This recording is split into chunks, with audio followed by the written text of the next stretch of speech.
a shadow flying high. He came to me with the sweetest smile. Told me he wanted to talk for a while. He said, Peter Pan, that's what they call me. I promise that you'll never be lonely. And ever since that day,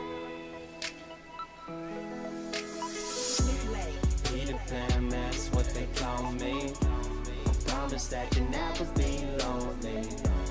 Peter Pan, that's what they call me. I promise that you'll never be lonely. Peter Pan, that's what they call me. I promise that you'll never be lonely. ever since that day. In these fast times, chasing lifelines for a lifetime. I've had my heart in the right place at the wrong time with the right girl in another world. Maybe we would be together still and be here to and resent that. I don't give a shit, I'll let it spill. I don't give a damn, I'll keep it real. Cause by now I hope you know the drill. I would never lie, young forever, I ain't never gonna die. Told me grow up and I went and showed them why I could make it. I showed them the power in youth, power in truth. The younger you stay, the closer you are to your roots. That's the reason I do. I can teach you how to hit the skies, rise above them without getting high. But if it help a bit, take a little hit, take a little sip. Put your mind at ease, swear you got the keys. You can have your dreams, that's up to you, not what others believe. Jeez, I swear that's the part Hello, and hello. Welcome to Level 40 Unlocked. I am your host, Seth 40, and let's say hello to a wonderful Wednesday.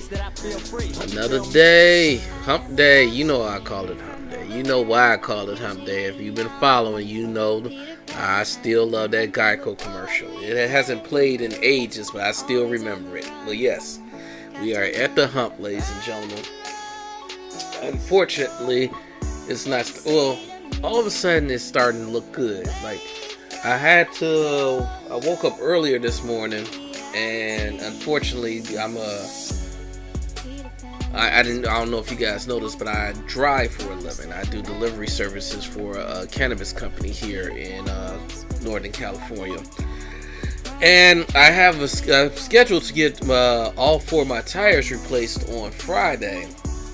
However, when I woke up this morning, I saw that it was very rainy and that the entire forecast for the entire day was going to be rainy. But for some reason, right now, at this very moment, the sun decides to shine. It's been raining and gloomy all day for the past 20 minutes. I mean, for the past 3 hours, because I woke up at 7 a.m. this morning and saw the situation. And ever since 10 a.m., which is about 35 minutes ago, it starts sun shining. But that has already been, unfortunately, after I have made the call to take off work today, because I just didn't trust those old tires on wet, rainy roads today. But now I'm looking and I'm kind of second guessing and regretting my decision, because I'm seeing that the sun is already, in the past 35 minutes since 10 a.m. the sun is already dried up most of the moisture off the roads. I'm wondering if I made the right decision. But only time will tell, because according to the forecast, it's supposed to start raining again in about another 2 hours, so which will be right at the beginning portions of my normal work shift. So maybe I am dodging a bullet here. Maybe I made the right decision, maybe I didn't. But once you make a decision, you have to keep just walking forward and not, dwell on it. So I will be able to do our 30 for 30 challenge today, 30 minutes of gameplay. Today is day 18. But since I don't have any time restrictions for getting out the house like I normally do in about 35 minutes to 40 minutes, normally around 11:15, I would have to call it a wrap. But since I've already called out for today based off of the weather, which is currently, like, it is, as I'm talking, the sun is shining even brighter right now. Like, I look around and the sun just decided to get a little bit more brighter. I guess a cloud moved just at the right time to give the sun even more of a shine, to make me really trying, but I'm not going to second guess my decision. So that means good news for you guys, because you get to get bonus minutes of me playing the game. Speaking of bonus round, yes, I know I did not do a bonus round last night, so that means we did not complete our daily challenges last night, which is not a good look. We've been pretty consistent with completing the daily challenges. Yesterday we didn't get the all the kills with the RPG or all the kills with the FN Scar, so we completed 1 out of 3, but not all 3 like we've been doing for the past week or so. Also, if you haven't read the description, I have some opinions on the movie Coming to America, the sequel to the original Coming to America. You know, I'm going to keep stressing that number 2 that's in the middle, just like they did Fan 4 Stick for Fantastic Four. But I will be discussing my opinions on the movie and the scenes and the moments that stood out to me. And I even took the time to write down, you know, the things I liked, the things I disliked in the movie. So while I'm playing this game, which I'm going to go ahead and transition to right now, while I'm playing Call of Duty, I will be reviewing, giving you my opinions and thoughts on portions of the movie that I just feel I got to share with the rest of the world. Now, once again, this is a spoiler discussion, so if you haven't seen the movie already, you may just want to mute. You can still stay on the channel and watch me play the game, but I would probably suggest you mute at this point. Just gonna do a quick audio test and see how everything's sounding before I get started. This game loads in, because yesterday I was noticing, I don't know if it was an echo in the music or echo in the game sounds, but ever since I got the new setup with the new technology, everything, all the audios are a little wonky right now.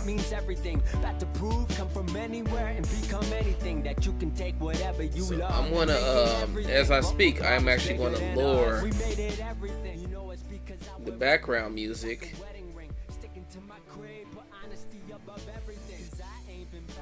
Turn down the volume on my test device so I can get an accurate depiction.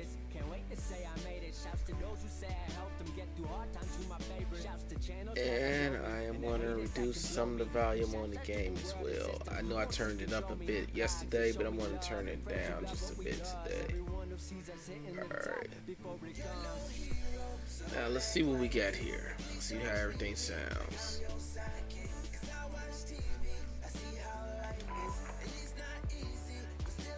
As we connect to online services, we should be able to see what today's daily challenges are.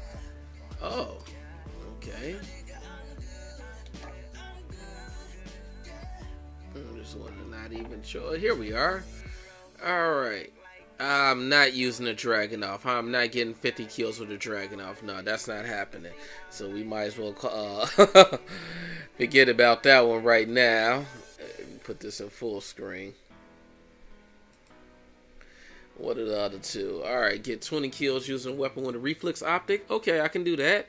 And get 7 kills using a weapon with the no stock option selected and 1mm laser attachment. Okay, that's also possible. I think we did the PP19 with that build specifically for a previous challenge.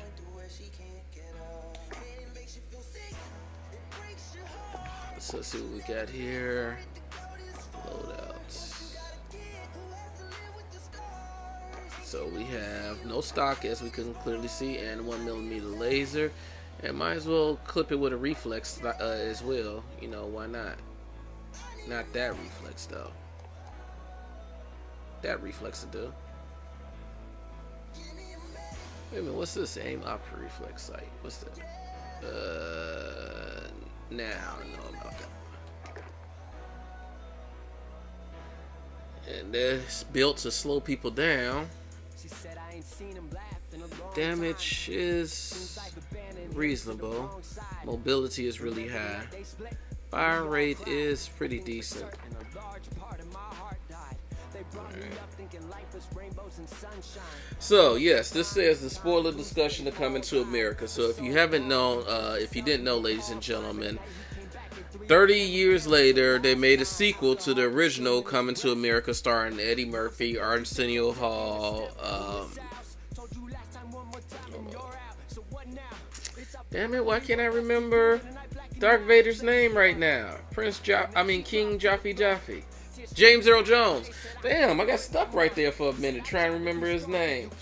Yeah, Eddie Murphy, Arsenio Hall, James Earl Jones, John Amos. What is the princess? I mean, well, she eventually becomes a queen. I don't know. You know what? Can't remember none of the female actors' names in the movie. It's interesting. I mean, it was Eddie Murphy's movie though, so I mean, he was the main star, and John Amos, everybody knows from Good Times. Like, I don't know what the actress who played Lisa McDowell, what she was from previously before this, but everybody knew James Earl Jones from, James Earl Jones has had a very long career. So you know him from everything from Star Wars to plays like Fences. So, I mean, shit.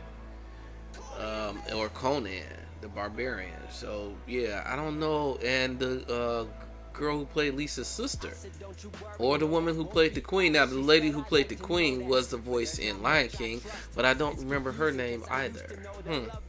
All right, chalk it up to sexism then, I guess, if you want to call it to chalk it up to the patriarchy, the matriarchy, whatever. My bad, I can't remember any female actresses' names from the original movie. Hell, I can't even remember the names from the sequel.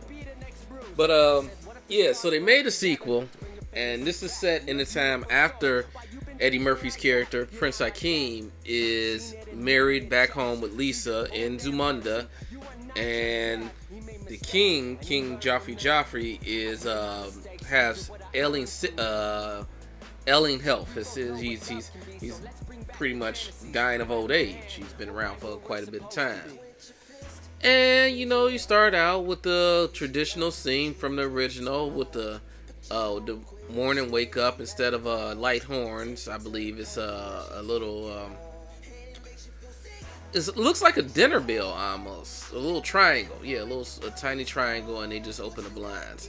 So right off the bat, even from the wake up scene of how they wake up Prince Hakeem and his and Princess Lisa, compared to how they woke up Prince Hakeem in the first one, seems a little smaller. And that is one of the main things that stands out in the movie right off the bat, that this movie is not as grand as the first one. From even the opening sound music that they have playing during the title screens to that first scene of the wake up scene, it just doesn't feel as big, as grandiose, as large as the first one. This one seems very much like a movie that was shot in confined spaces with limited space, which is very, very noticeable. More and more time they spend in Zamunda. Goodness gracious, I could definitely say that the resolution on these graphics is a little left to be desired. There's just some noise and some fuzziness around, like the dog tags and grind, and even my logo, the anchor with the ropes around it. I see a little fuzziness on everything. Maybe it's just my eyes. So that was one of the first things that stood out to me at the very beginning of the movie, is how that I just got a sense of smallness from it, of maybe a smaller budget or smaller studio. It just didn't feel as grand. Then the movie progresses, and they say you get introduced to Prince Hakeem and Lisa's 3 daughters. They say good morning and happy anniversary to him, because it's 30 years since the last movie, which also took place on Hakeem's birthday, so it should have been happy birthday, Hakeem, but it be what it be. Now that's the last time a lot of those characters are going to talk. Like Princess Lisa, she doesn't talk again for the next 30 minutes. Kill the enemy, collect their tags, and take them to the drop. I'm serious. I'm not even joking around. She literally does not say anything until minute 32 of the movie. After how many people are with me? Okay, because he killed mine. Because I knew there was somebody behind me who was on my squad who was rocket launcher shooting people.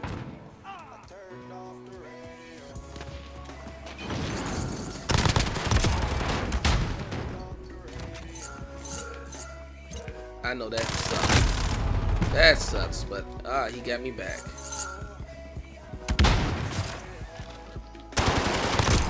Enemy down.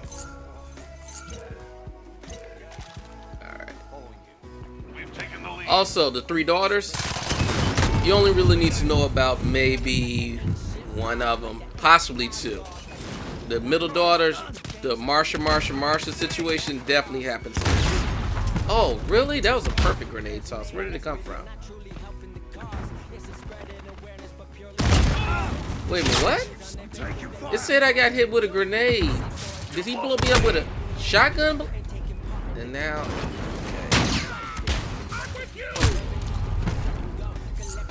Okay.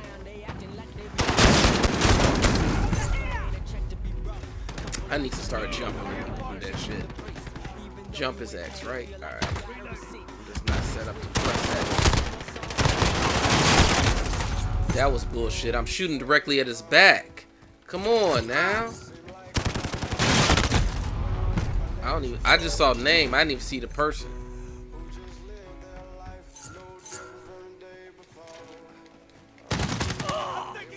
Throwing stun. Changing mag. Oh goodness, get the fucking tags. Did he seriously just walk right past the tags? I mean, shit. Enemy's halfway there. Step it up. Throwing stun.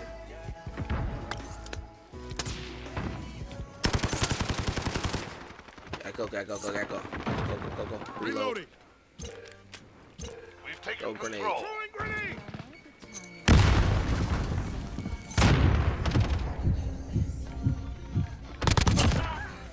UAV ready for deployment.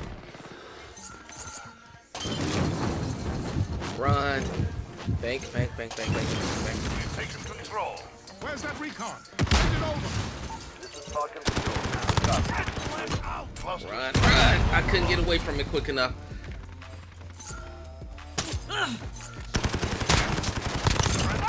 UAV active. We're the only ones that's playing the objective. Run. No. Alright. So yeah, as I said, Lisa and the middle daughter, definitely, they didn't pick up as big of a check as everybody else, because they were not talking nowhere near as much as everybody else. Still.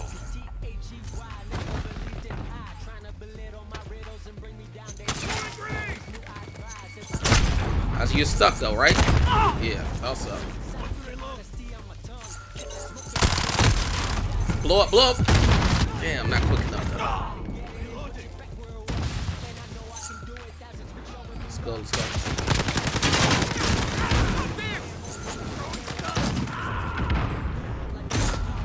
Oh, he just appeared through the freaking... Let's go. Gotta get to B. And slide.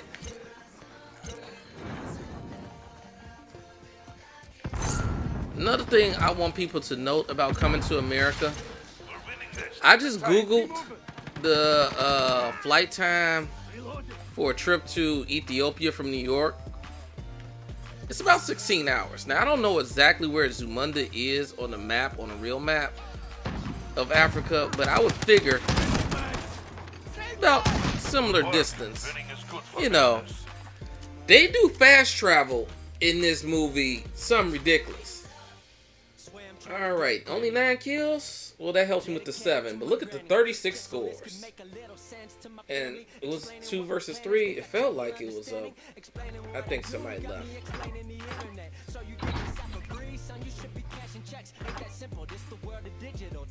You know, there's one daily challenge knocked out, so I don't have to use the TP-19 any longer. And as we wait for the next map to load, I continue. So where did I leave off? All right, so the daughters appear. They say, you know, happy anniversary and everything. Freaking Eddie Murphy and Arsenio, you know, they had a morning conversation. Eddie Murphy repeats the scene that he did with Arsenio Hall with the stick fighting, but in this case he does it with his 3 daughters. Obviously the eldest daughter is the one that they're going to be focusing on, so she's the star. She's the one who actually defeats him, or at least pins him down. Then Arsenio Hall comes in and they talk their little banner. It's cool, whatever, no really no funniness really happens in the first like 10 minutes. It really doesn't. Could they try with, once they reach King Joffrey's James Earl Jones is that a reflex? I don't have any with a reflex. Oh, let's try the shotty.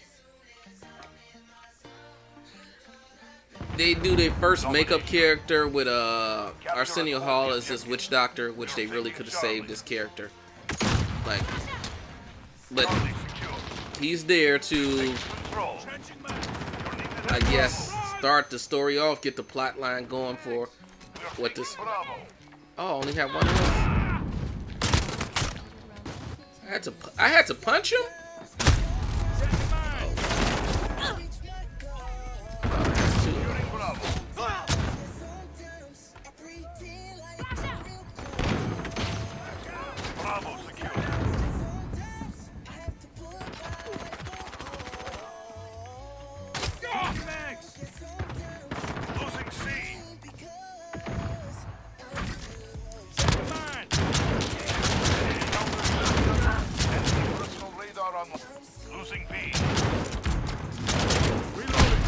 How do I miss these shots? I do not know.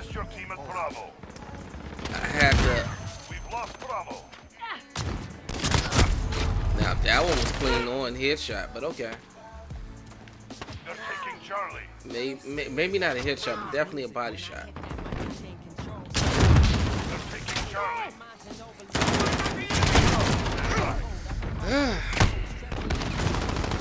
Clearly hitting them, I'm just not killing them, because apparently a shotgun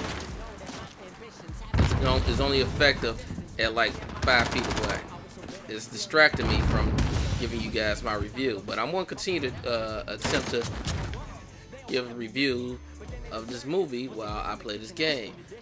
That is the whole purpose. I'm really trying to practice continuing conversations while being distracted by gameplay, so that is the mission. Oh shit, I was looking up and didn't see the guy in front of me.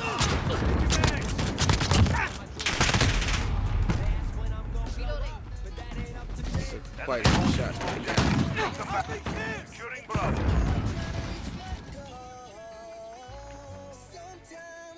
Fuck it. Where? How? I gotta see this. Is this a sniper? He switched weapons while he was climbing up the.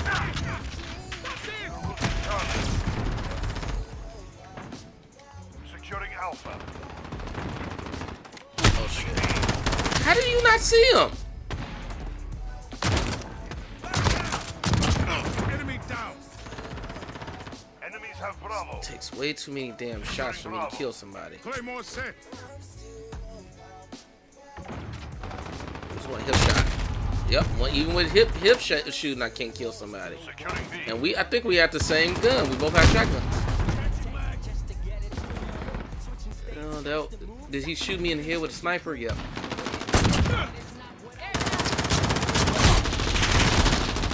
Are we outnumbered? What the hell? Enemy personal objectives. Take them back. Where'd he go? Where'd he go? I didn't kill him. Reloading. Hey, y'all, let's go get these fucking hoes. What are you doing? Stop just killing folks. Securing B. Camping and shit.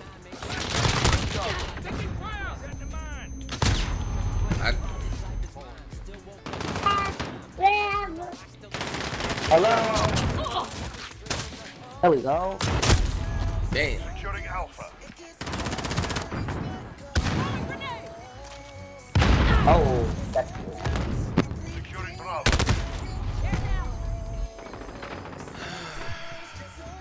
Securing Bravo.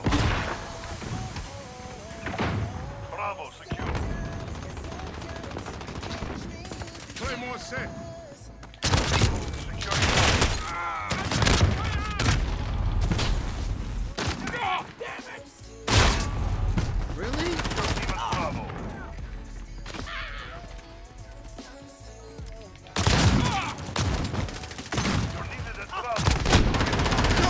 what? I should not have to aim down sight to headshot somebody that fucking close to me with a shotgun.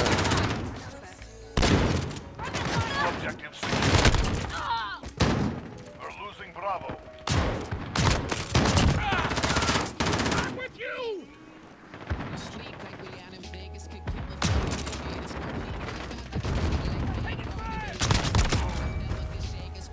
We're taking Alpha. Losing Charlie. Assist your team at B. He took out the Claymore and me, huh? Wait a minute, no, he blew up from the how?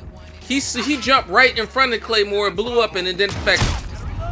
And this guy is so quick that he just dodges headshots. Stand by. You're needed at C. Have Charlie. He's under Securing fire. Charlie.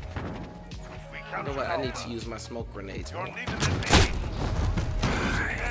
Shit. I can't get back into the rhythm of talking about the doggone call it Coming to America right now. 'Cause I'm getting too cheated. I'm just getting too cheated right now. Enemies at Alpha. Go.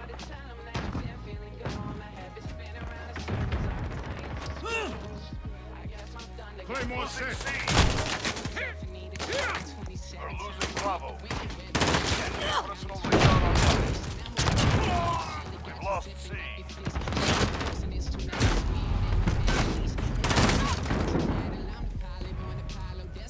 They're taking Bravo. Are they? Securing Charlie.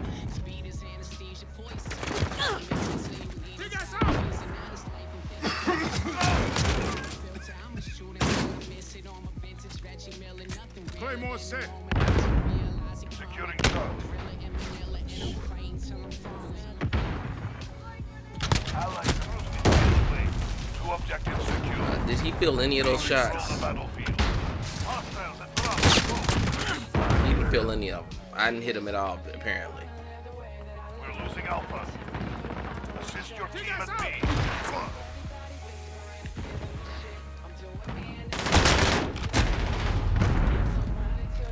I gotta see this. Let's see. To die. He Hostiles. saw me? I don't understand that super fast movement shit. Enemies have Alpha. Are you? They're taking Bravo. No! Come on! Stop with the bullshit! No one moves that fast! Thank you. You have to fucking kill. That's all I Securing was Alpha. asking. Claymore set. You're needed at Bravo. Reloading. We control the battlefield. Got you. How is he blowing up my... UAV ready for deployment. Right. Overlord.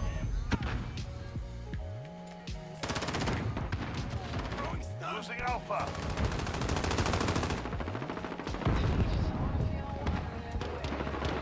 Losing A.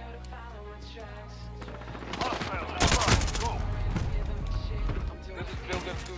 Where's that recon? Send it over. You're needed at A. We've lost Alpha.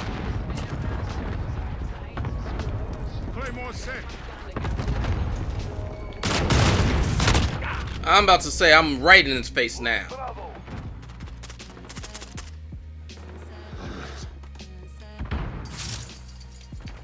UAV is out of fuel. They're taking Bravo.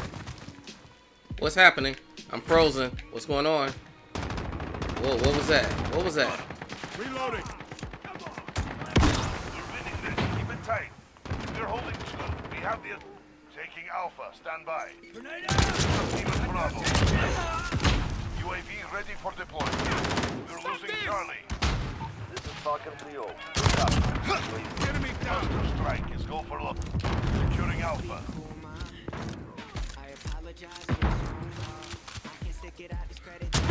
Sorry.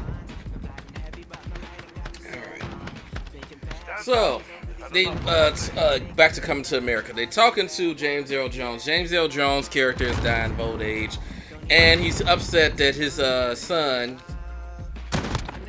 Final Kill was that one. His son, Prince Hakeem, has not given him a grandson to take over the throne of Zamunda because apparently women are not allowed to own anything, run any businesses, or have basically any type of rights, I guess, in Zamunda. Which kind of makes no sense to me because Zamunda seems to be a very progressive, enlightened culture, and they've had American Queen for 30 years now. Like that's one of the main things I'm gonna get on this movie about, and I'm gonna go ahead and let you guys know right off the bat. I have issues with this movie. I've been trying to just give you a synopsis of what the movie is and whatnot, but first I'm gonna take a quick minute and leave this lobby now that we knocked down 2 challenges, because we're not going to get that 50 kills with the dragon off. So just give me a few minutes to get back on subject of Coming to America, okay? So,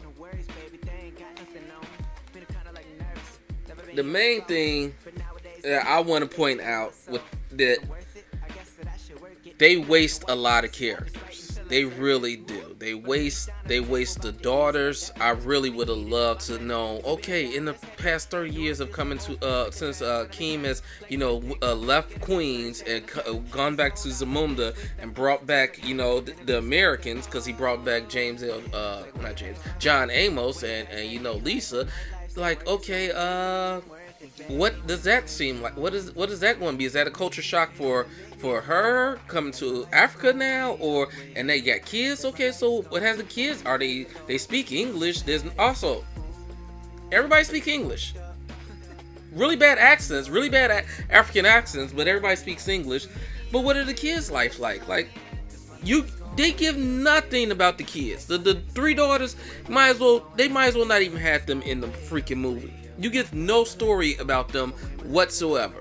You don't know if one's goofy or smart or funny or anything like that. You just get a little bit of sibling rivalry between the eldest sister and the new bastard son, because they make a big point of calling him the bastard son in the first 10-20 minutes of the movie. They constantly run that into the ground to a point where even the character is like, yeah, we get it, I'm the bastard son, can we move on now? And speaking of bastard son, that brings us back to James Earl Jones in Arsenio Hall and Eddie Murphy, and apparently Arsenio Hall in makeup as a witch doctor, brand new character for this movie. That's letting Eddie Murphy know, you have a son in Queens. And Eddie's like, no, impossible. I never, I only had Lisa. So he's like, Dad, I know you mad that I ain't bring you a grandson to take over the throne after I die, but I don't know what you're talking about, no bastard sons. I only been with Lisa. So the witch doctor's like, no, it came to me in a dream, and somehow from my dream I was able to tell one of our royal sketchers to how to draw a perfect portrait of this person just from my dream, which was pretty impressive. But I guess police sketches do it all the time. Not to that detail, but sure. And come to find out that Prince Hakeem was date raped. He was drugged with marijuana, which really isn't a drug. And speaking of which, let me go ahead and take a morning hit right now.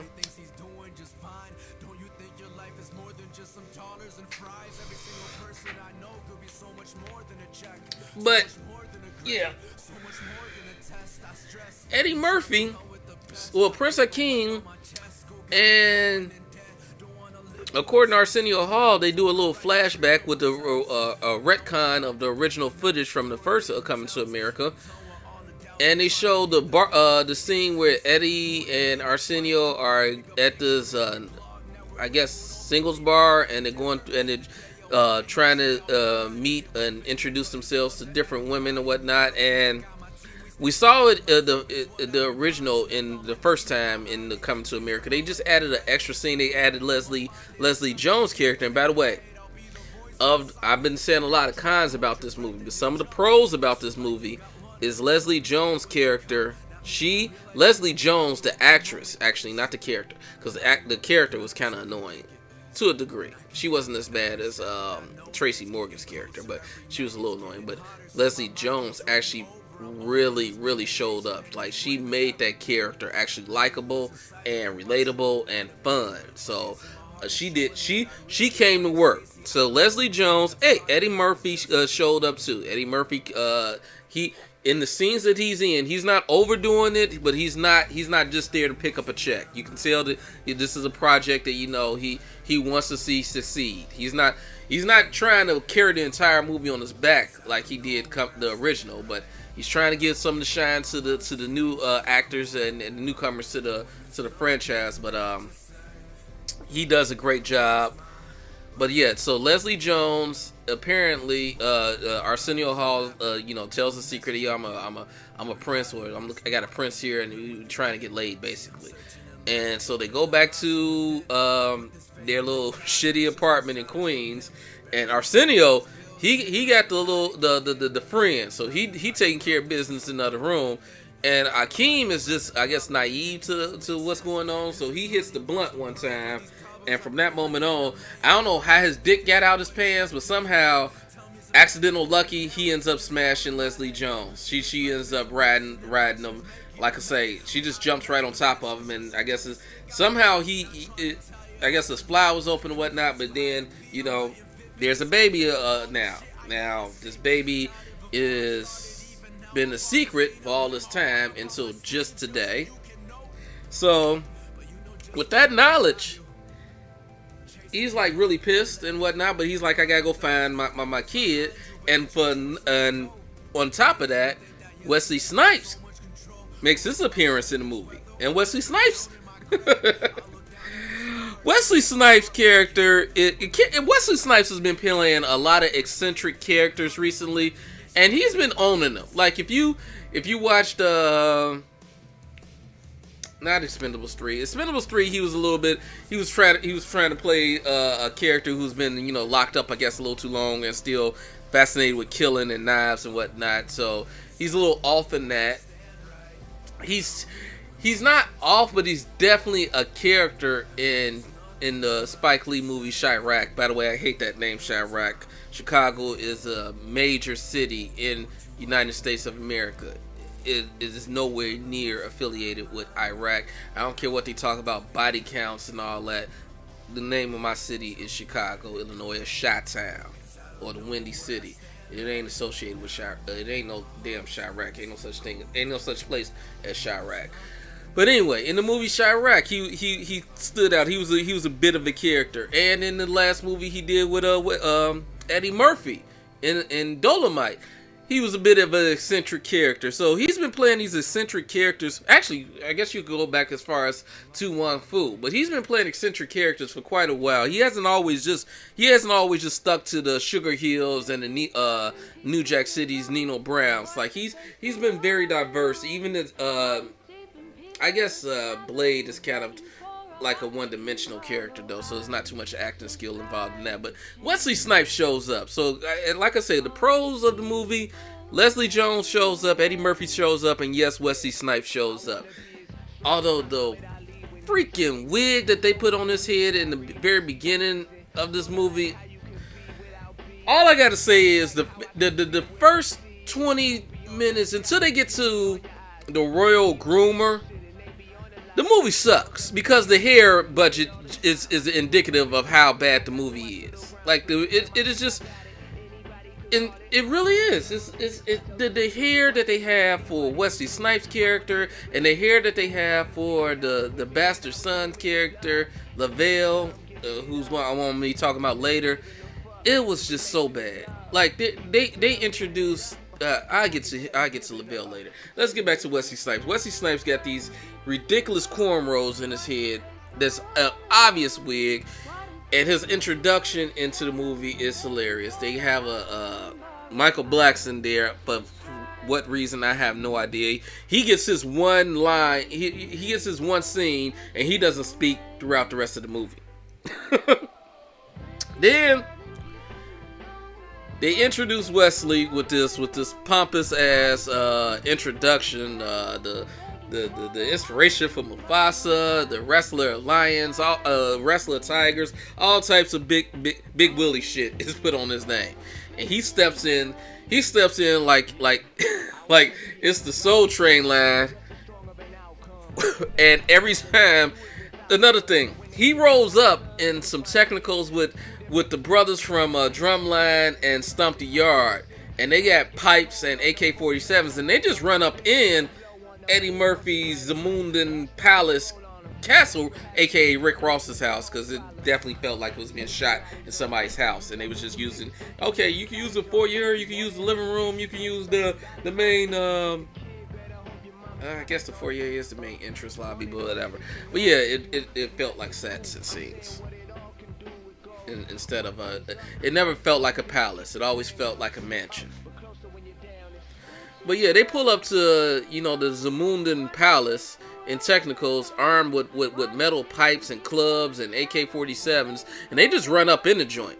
They right there, face to face with the doggone future leader of Zamunda, Prince Akeem, because James Earl Jones is still, bedridden, but he's still the king. But no security checks him, no checking your weapons, no bodyguards, to protect or stand in front of Eddie Murphy, just in case one of these idiots decides to end all of the general's problems with a bullet right there. Nobody does that. So Wesley is there for, just to talk shit and let him know, hey, I don't like you, and I might just kill you. Matter of fact, I'm pretty more likely am going to kill you unless we can get our families somehow together, because you didn't marry, was it his sister or what? Yeah, I think it was his sister, the chick who was barking from the first movie. That was a funny moment. That was a funny little callback or whatnot to have her come back out. Even thinking about it, that gets me to laugh. There are a few moments where I laugh in the movie, so it's not all bad, but it definitely ain't all good, and it ain't really good. It just got good moments. So Wesley's like, yeah, so you didn't marry my sister, you turned her into a hopping dog, dog lady. Why don't you have one of your daughters marry my son? This is the last time the son will ever speak. He will say one line about being a player, what up player, and then that is the last time his character will be necessary. So just like Eddie Murphy's middle daughter and Michael Blackson, now we have Wesley Snipes' son. Just characters who will not speak anymore. That is the end of their speaking engagements for this movie. But you will see them. They'll just show up just to be on screen, which is also a common thing. There's a whole group of comedians that are from the Leslie Jones side of the family, never get to speak in line. Just there. Two well-known comedians I've seen before. Well, all three of them are well-known. The lady who with the blonde wig, I can't remember her name, but she's from Cat Williams' crew and whatnot. She's actually her own independent, but she, how those comedians run in crews. She actually does have a funny line about some birthday candles, cutting them in half. I was like, yeah, she's actually right. I don't even think that was supposed to be in her line. I think that they ad-libbed that, but still, she made sure that she was going to get some speaking time in this movie. But even that, I believe those were the last lines that she gets to speak in this movie. A lot of characters. It's got a lot of people in this movie, but not a lot of speaking engagements. The main speaking is going to be by Eddie Murphy and I guess and Arsenio Hall still, and their characters, their personas, the barbershop people, the all the characters that they played in the last one make a reappearance, and thankfully so for the barbershop people. That was one of the few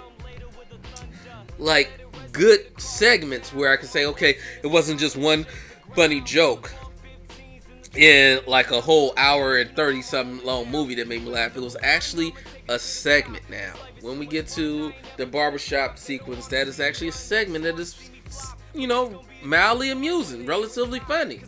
Not busted gut funny, but it was good to see all those characters back together and that banter, even though they're all just Eddie Murphy and Arsenio, but still. But yeah, so middle daughter, no lines. That's Wesley Snipes' son, no lines. Also, I forgot to mention this.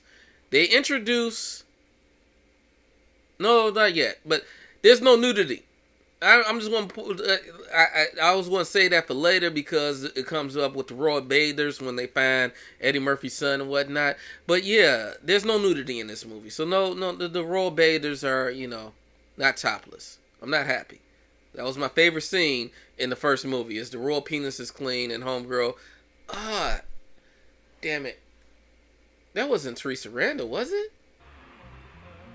Nah. Who was that? That may have been Teresa Randall before she really blew up.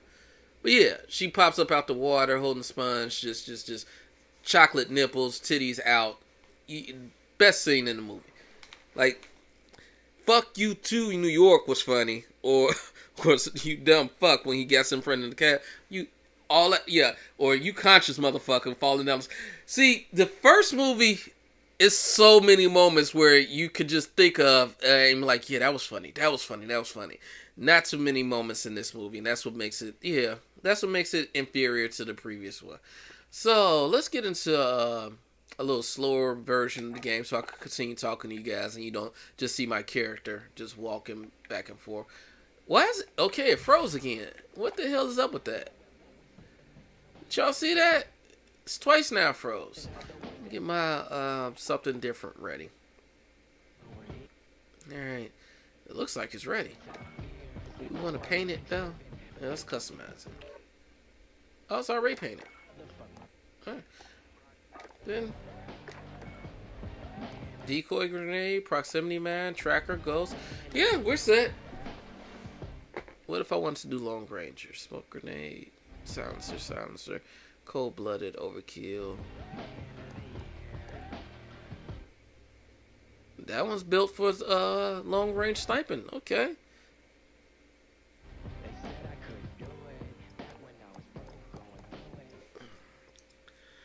So yeah, Eddie says, "No, my daughter's not going to marry your son." So that's the end of his speaking line.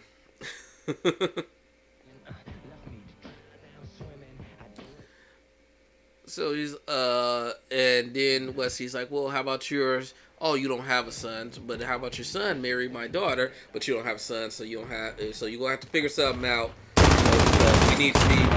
We need to be friends in either marriage or we're gonna be enemies in war." And of course, Eddie Murphy's is like, "Well, I have a bastard son in Queens. Let me go get him, and then that can resolve our issues with, Let me see where. I don't even know where my team is at. Hopefully nobody's okay. We're in the back, so that means their spawn is this way. Do we got anybody sniping from up top? Yeah, I don't have to worry about the UAV.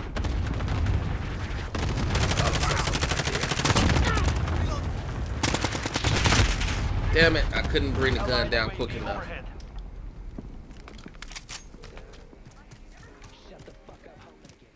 Enemy counter UAV. Enemy at the hotel.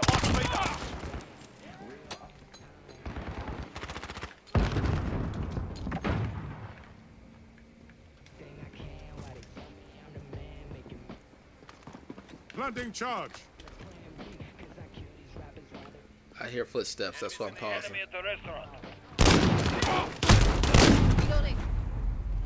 Alright, damn it, why won't they come out that door?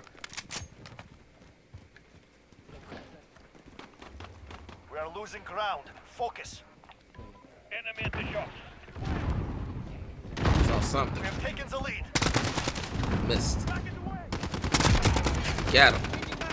We have lost the lead. I should have had him right there. Reloading. Cool. Damn it. Oh shit! I didn't mean to. Sorry.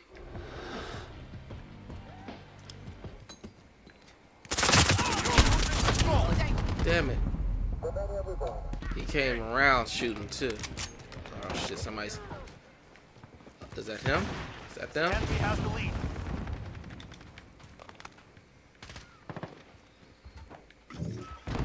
We have control. Crush them. Enemies in the area. Target down. Oh shit, you almost got shot by me. We have taken the lead. Alright. Anything in the house? Oh shit.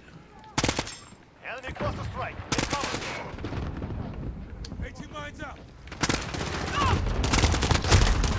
He should be dead. He should be dead. He should be dead. Sorry, he should be dead. I missed him the first 2 times, but I got him that last time. His legs should have been lit up. Setting decoy.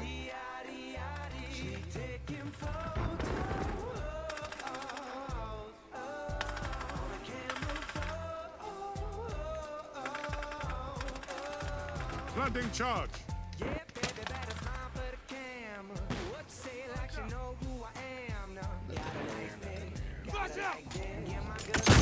The door. Keep hitting them. We have this. Allied cruise missile launched. I was to say, what the hell? He should have been dead the first time.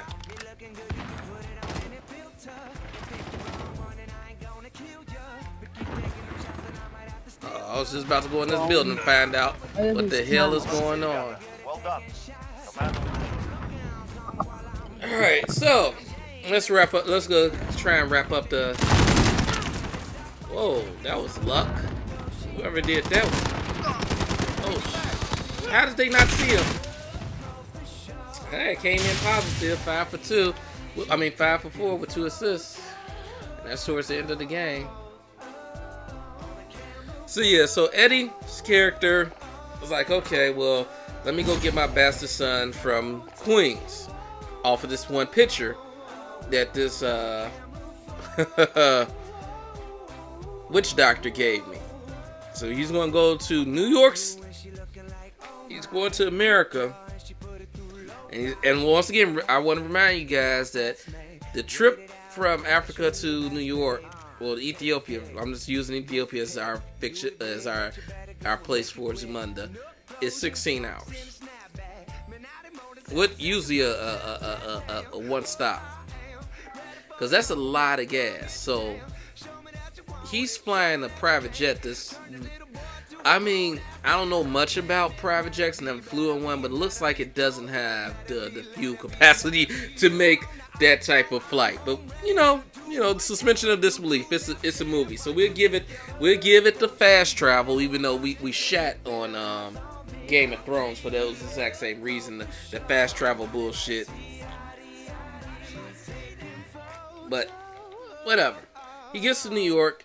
He goes back to the old neighborhood, goes back to the barbershop, and then we get some funny. Oh no, before that. Before he goes to Queens, after Wesley Snipes makes his threat and whatnot, they have a funeral for King Jaffe, James Earl Jones' character. And this is the first funny moment. Well, the second funny moment, because like I say, Wesley Snipes' entrance, like the way he walked through the little Soul Train line was one time I laughed.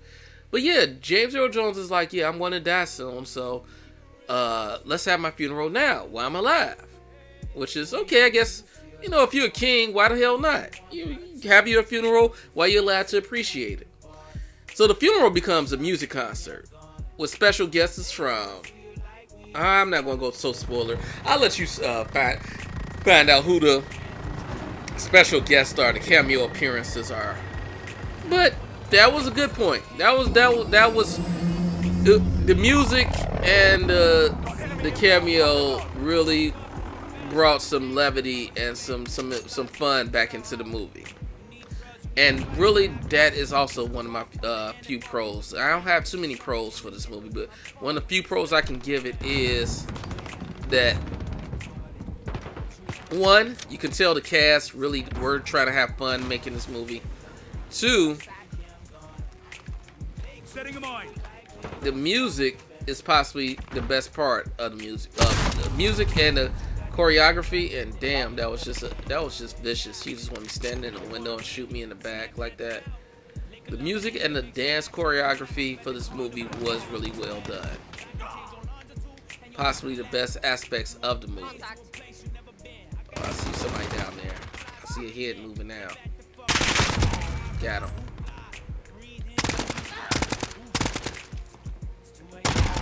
Got him. He wants to keep on ducking and dodging. Enemy at the courtyard. Somebody just took a shot at me, didn't they? Enemy personal radar in here.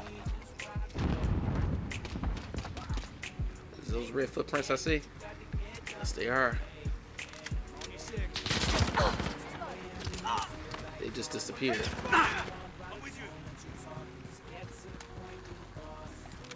I'm following them. Where did they go? There they are. There they are.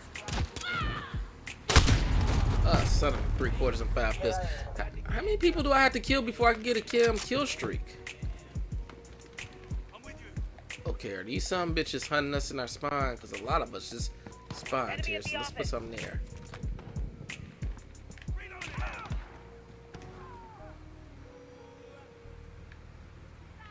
Now, miraculously,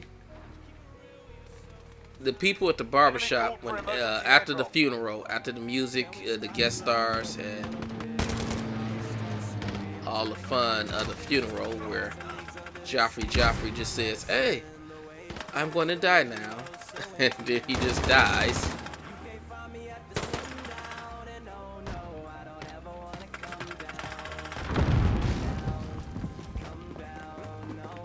Was that a friendly that just walked past us? No. I was like, hold on, that's not a friendly.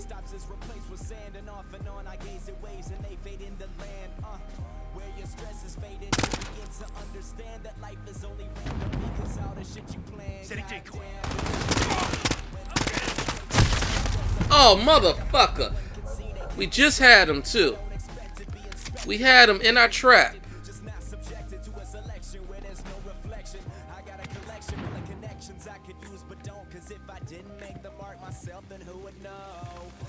Setting a mine.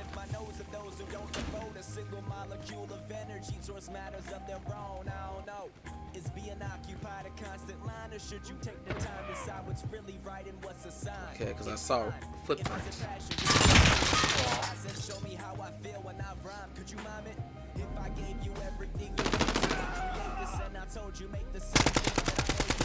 Enemy halfway there. Get it up.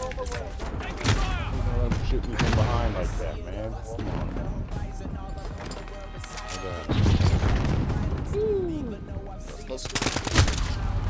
That was my fault. I should have went with the pistol. Oh shit! 40-19. Come on, guys. What the fuck is going on? Get y'all shit together. Setting a mine.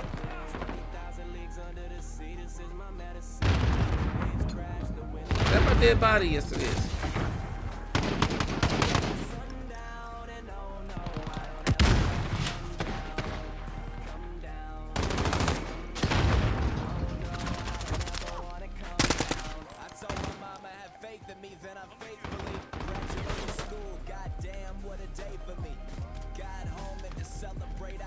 Where did he go?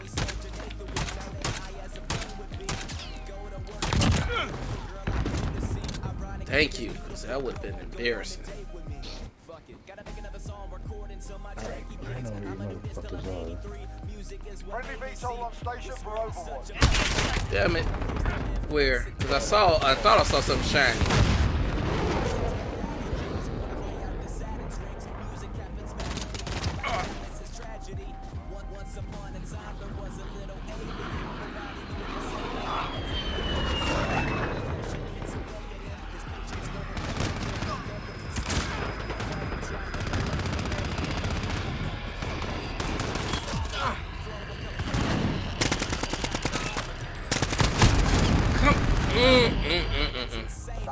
Okay.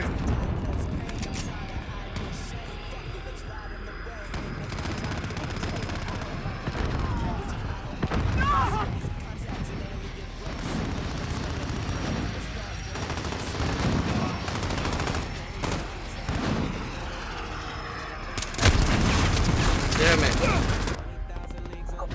Okay, well, we catch him back up now. Setting a mine.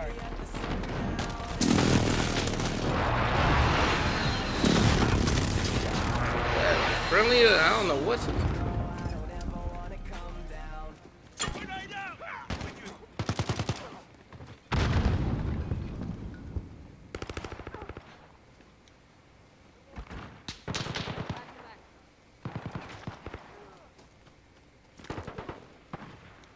Are they coming back through here again? I see something.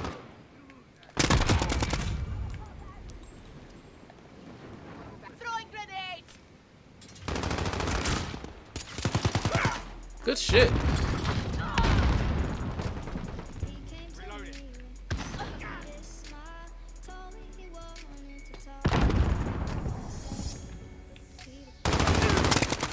Fuck you, motherfucker. I like so bad. Reloading!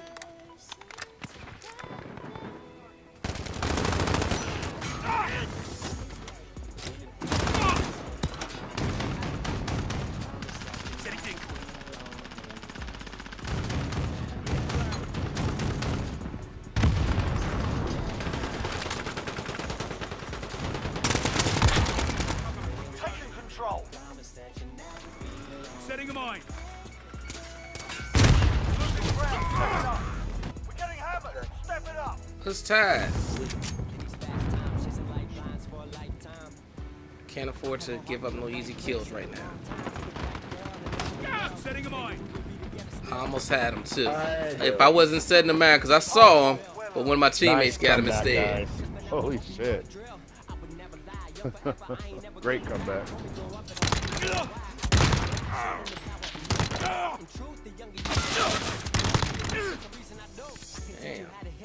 7-1-9. All right. So yes, back to Coming to America. We're going to be doing this throughout the entire broadcast, people. So yes, you got to stay. You got to pay attention. You got to stick with me. I'm going to be bouncing in and out of the conversation about Coming to America. We just not got to the point where Eddie Murphy is finally. King Joffrey dies at his funeral. Not saying he's going to die. Then Prince Hakeem, Eddie Murphy, decides to go back to America, Queens, to find his bastard son so that he can marry him off to Wesley Snipes' daughter, who we haven't seen at this point. So Eddie Murphy arrives back in Queens, and he arrives at the barbershop that he wants.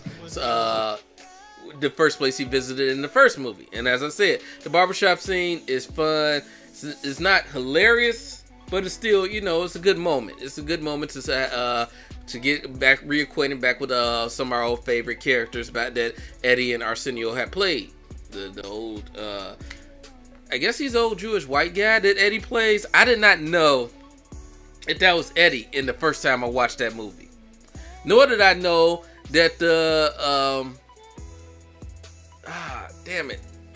The guy, not the one who says you ain't never met no Dr. Martin Luther King. The other one, the one who's always eating soul food. Nor did I know that was Arsenio Hall in the first time I saw it. But yes, that's those. Both of those characters are Eddie and Wesley. I always knew the barber was Eddie, but I forgot that the Jewish guy was Eddie as well. So, out of all the people in Queens, New York, well, in New York in general, the barber tells Eddie Murphy exactly where to find his son. And we're introduced to the character of Lavelle Johnson. Okay, stay with this. And we're going to do that. Weapons ready.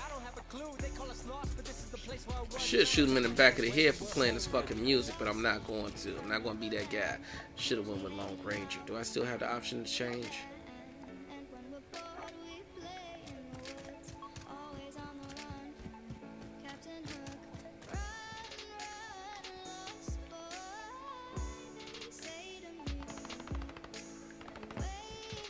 To the left, so I know somebody's coming to the right soon. I just don't know this map well enough. The enemy has the lead.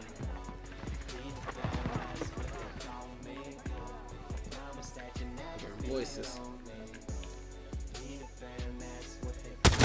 Damn it.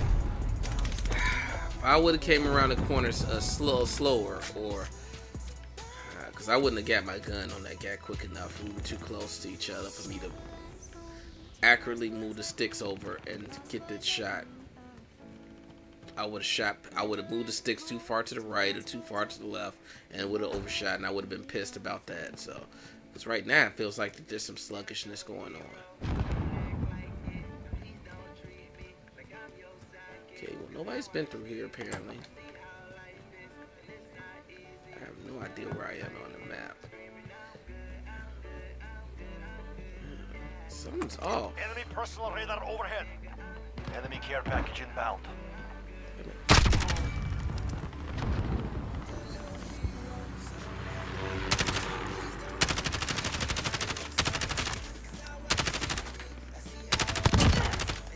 About to say, what the fuck?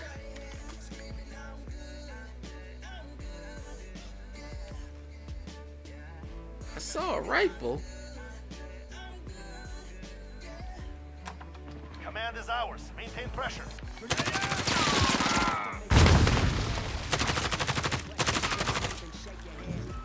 I don't have no control over this gun. Planting charge. Reloading. Throwing smoke.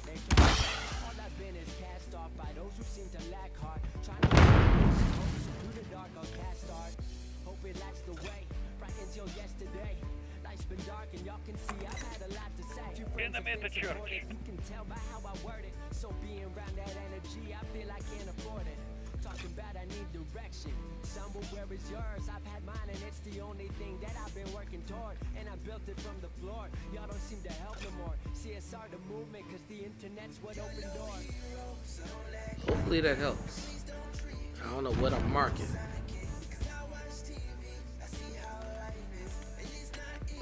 Enemy at the barrel. Woo!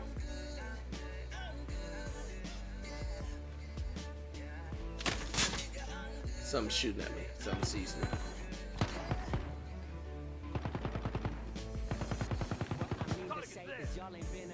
Where? I don't see anything.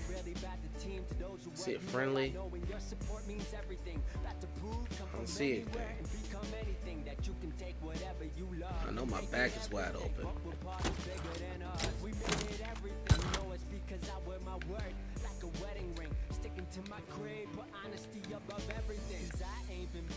Are you serious? Conversations with the greatest. Can't wait to say I made it. Shouts to those who say I helped them get through hard times with my favorite. Shouts to channels that upload me and the haters that can blow me. And shouts out to a world and system you won't see control me. Blogs that show me love and friends who love what we does. Everyone who sees us hitting the top before it comes.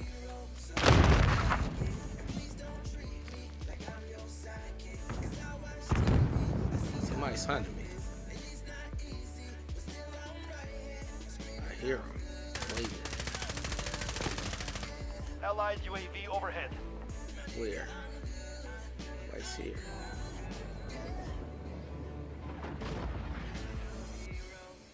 Allied cruise missile launched.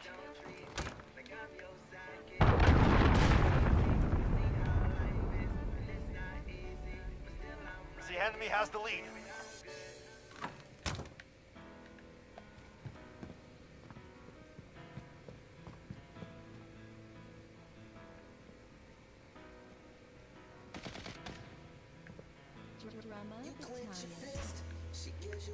Alright, so apparently my box disappeared, so Enemy personal radar overhead. I have no cover. No protection. Somebody blew up my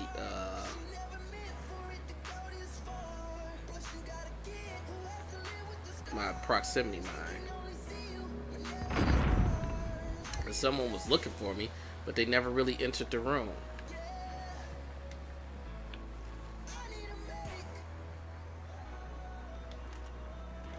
They have reached the halfway point. Get moving.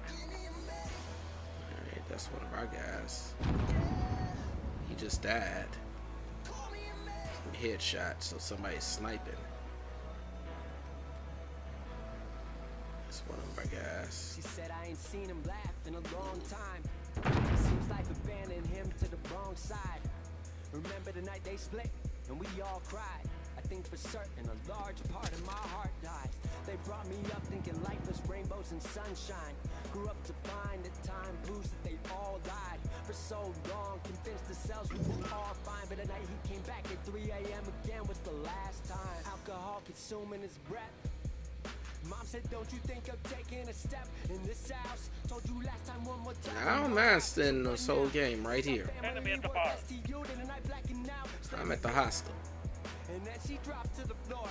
Tears streaming down her I want to get a kill. I don't want to be spending my whole time here and then get sniped in the head from somebody because I missed a shot. Okay, we gotta. Enemy at the destroyed building. Come on, turn back around. Turn back around, damn you. What happened? Didn't disappear. Oh shit. Enemy Put at the another bar. shot there just to.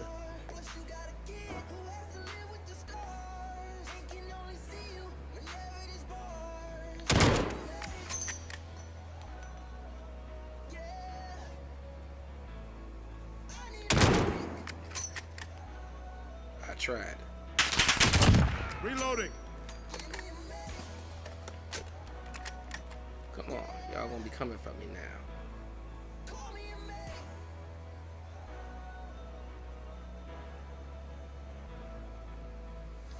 Alright, let's put this down here. Dropping ammo. It's confusing cause I used to know their love that was, and it all went downhill. Planting in charge. just a matter of months. She said you grow up fast when your fantasies die, and nothing comes of wishing on the stars in the sky. What if it runs in my genes? What if I do it to you? Your Who heart's else? been broken I know y'all before. coming for Don't me. let me be the next bruise. Bye bye. Bye bye. You died with me. Seen it in many a chats. You're your own damn person. Somehow he got behind me, but I got him. I've made my mistakes. You're what I earned from them. So we both know what love can be. So let's bring back the fantasies. Grab my Where? hand. Wait, We're what's right that? where we're What's that? supposed to be. Woo! Bullets flying past me. Don't know where they're coming from though. Friendlies to my right, friendly spawning. One to my left. Ooh, that yellow jacket. I don't know why you wearing a fucking yellow jacket. Enemy over there.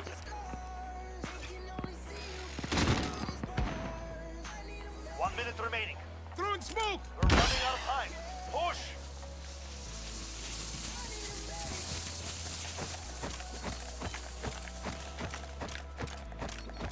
Sentry down. Enemies here. Planting charge. I don't know where they're coming from though.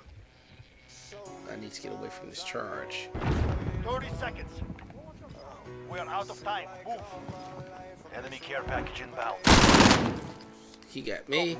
Team killed me before. I was about to pull the trigger on him though, so it is what it is.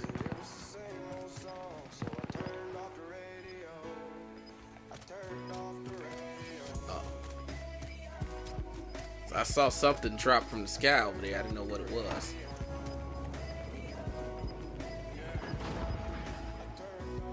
All right, we Enemy lost. cruise missile. It was a close game. I think I gave as good as I got. I should be close to even, right? Okay, above even.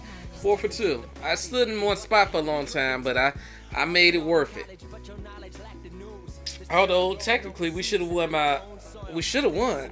Hell, we outnumbered them. But yeah, so Eddie Murphy finds his son scalping tickets.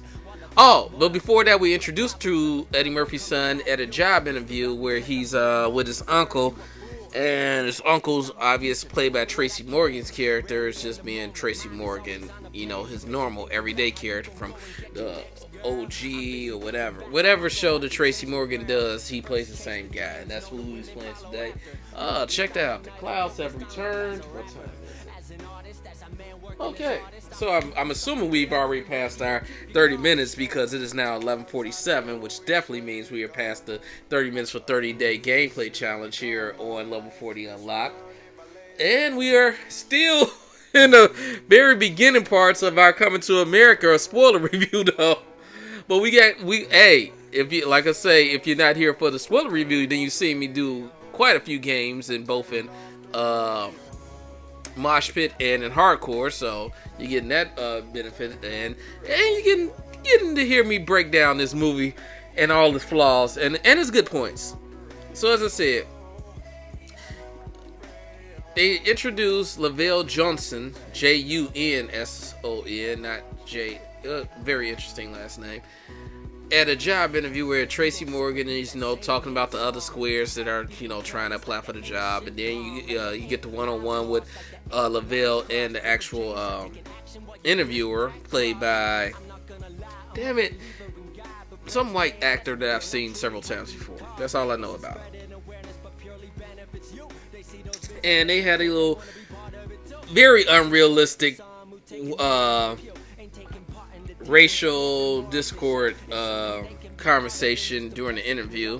Lavelle and the white interviewer is dropping every stereotype he can during the interview, so I'm like, sure, Human Resources is absolutely going to let this happen in reality, but yeah, sure, why not? You know what? I'm gonna try riding dirty this time. I see oh, that's a friendly. Where are we spawning from? I see people on that side, We go this way. Yeah, gunfire. AK-47. That's clear. Oh, do that. Wow. Goodness gracious. Let me get away from these guys. I'm gonna end up shooting when I'm back to them. Let me get some kills before I end up getting team kills. He's throwing thermite and stuff, then I don't know what. I'm gonna go into the barn. Top floor is clear. Run, slide, because I didn't look to my right at all. Now I look to the right. Anything, nothing. Let's go through the window, not the door. Nothing. Good shit.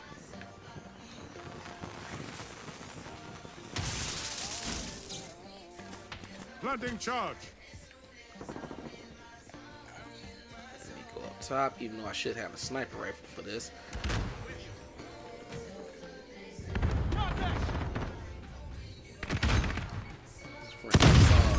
Not friendly. Allied UAV overhead. Okay. I have to mount this gun. Damn it. As soon as I saw him, too. It's really interesting how he just knew to look up there, but I guess play this game long enough, you know where to look, huh?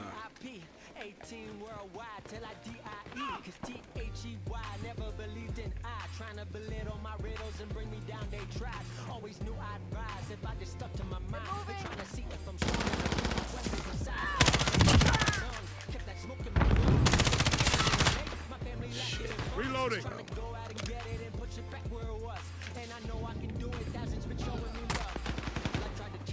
We have taken the lead. Did we get Jigsaw? Nope. Damn it! I was following his footsteps, but I couldn't see him. Soldat, you have lost the lead. Motherfucker. Where's your friend? Where's Jigsaw? Okay, just wanted to make sure, because I heard gunfire. Oh shit, these guys are just appearing out of nowhere. Actually, that was stupid. Planting charge.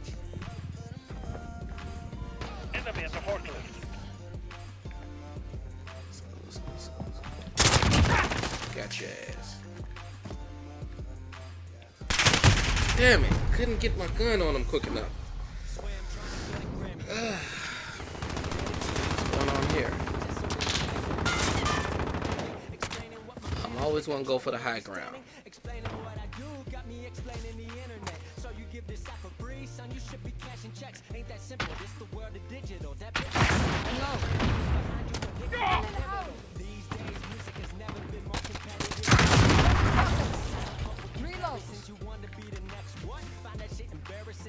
Don't see any enemies yet.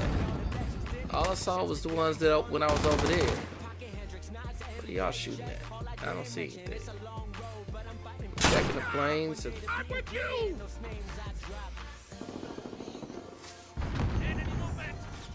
Where?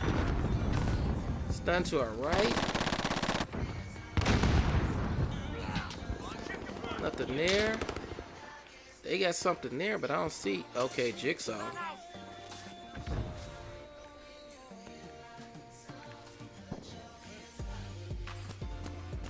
See some blood there. Yeah, it looks like we're just okay. Well, I will hold down this spot then, because it looks like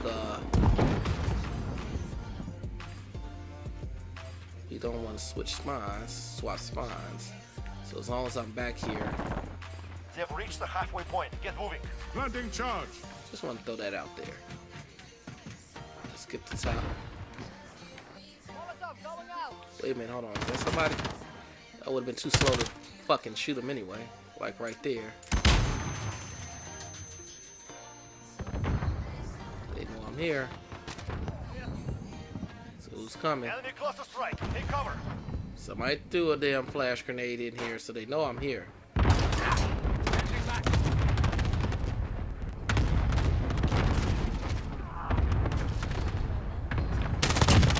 Got your ass. Enemy UAV overhead.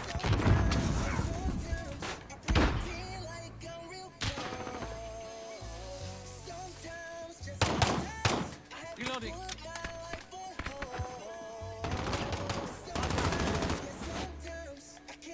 Setting decoy.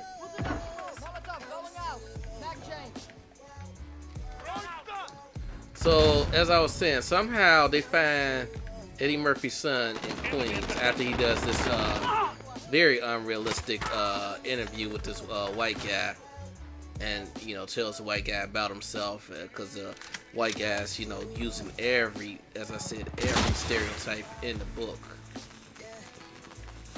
during this job interview, which, as I said, definitely wouldn't happen. So he doesn't get the job interview, and it just happens to be LaVelle's 30th birthday, by the way. So he's tired of living like foot to mouth or hand to mouth. Damn it! Can I fucking hit anything? I have to reload.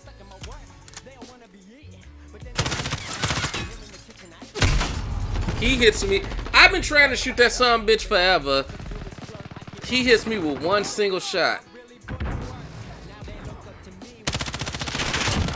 are in command here. That was luck on my part.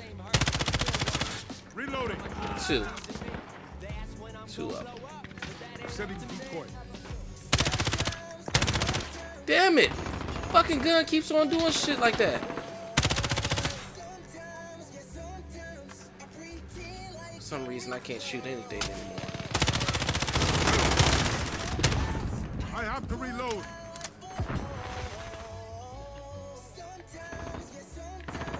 Planting charge. Allied UAV overhead. Y'all see how bad I am shooting right now? Damn! Even then, the gun just... Is this just the wrong gun for me today? Allied cluster strike incoming.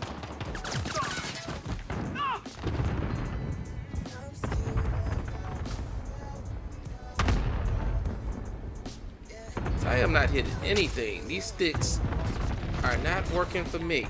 Keep hitting them. We have this.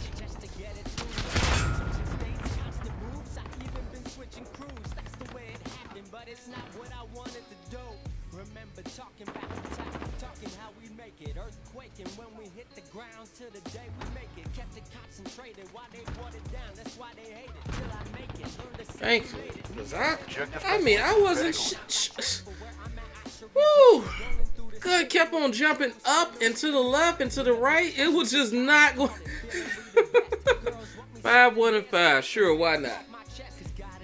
So yeah, back to the damn movie synopsis. All right, so Eddie Murphy finds his son in the middle of, I guess, Madison Square Garden because he's scalping tickets. The barbershop shop owner tells him, yeah, your boy be scalping tickets over in this corner or whatnot. So out of the entirety of Queens, Eddie Murphy just finds them in like a couple hours, I guess. Don't need private investigators in this universe.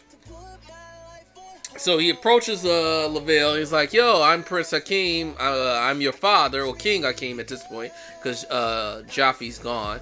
I'm your father and whatnot. And what is your name? And, you know, just like any random, any real New Yorker, any black guy illegally scalping tickets in front of a game, he's just going to randomly give his full name to some guy who's acting real narkish to him right now. Like, Eddie, Prince Hakeem couldn't have been more of a narc if he tried the way he was acting. But yeah, I'm going to give you my full name. Alright, how do I mute? Mute. There we go.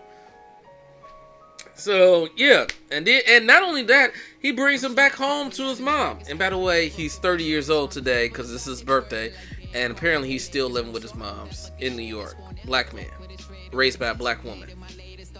Okay, I don't know so many black women who want me letting their son lay up underneath them for 30 years. But sure, this is movie world. Oh, we on Rust. I hate Rust.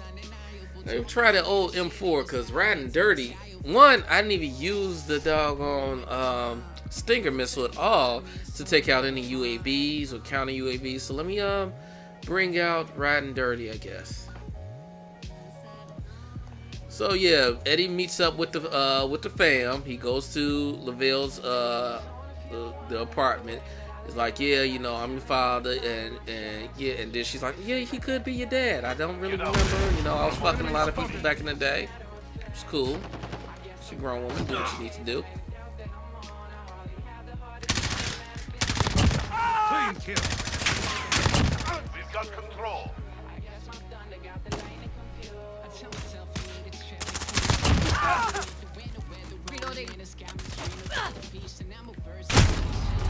I was about to turn.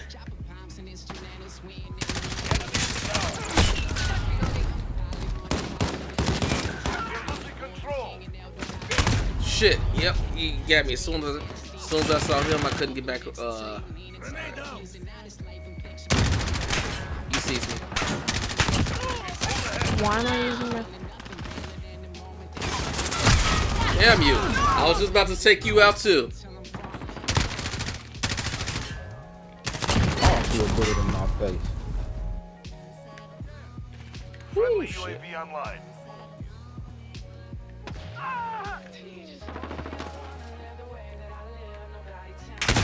Damn you! Oh, what am I secondaries? I think I got a knife. What? I have to reload.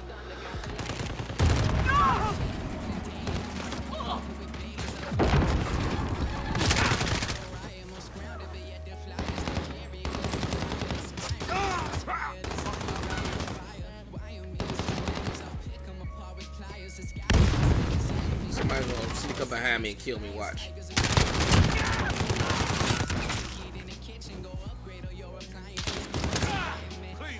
Good shit.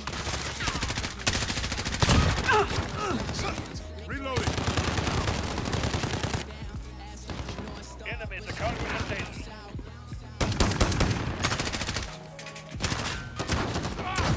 Friendly UAV online.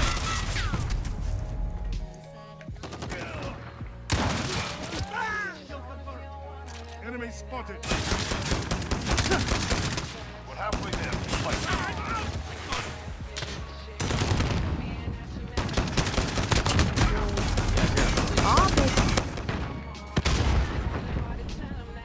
Enemy at the cargo container.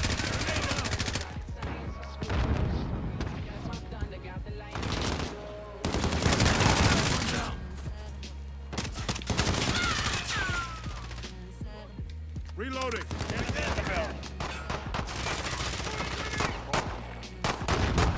Somebody's above me. What the hell? Freezing again. What's going on? Can't move. What's happening? Come on. That can get me killed.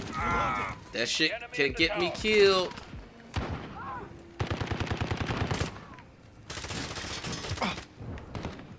Okay, friendly. Damn you. One down.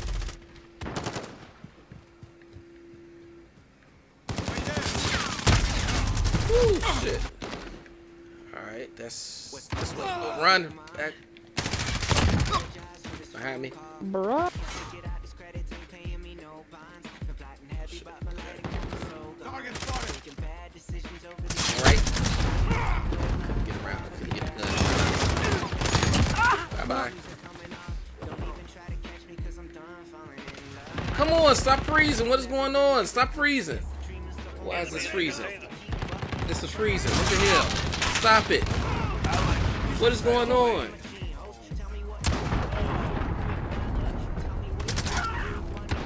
Winning this. Keep it tight. Enemy spotted. They got him. Alright. Okay, it's a fair team. I was wondering if the teams were unfair. Got you. Am I right? Damn it. So it's 2 up top, huh? Oh, you're friendly.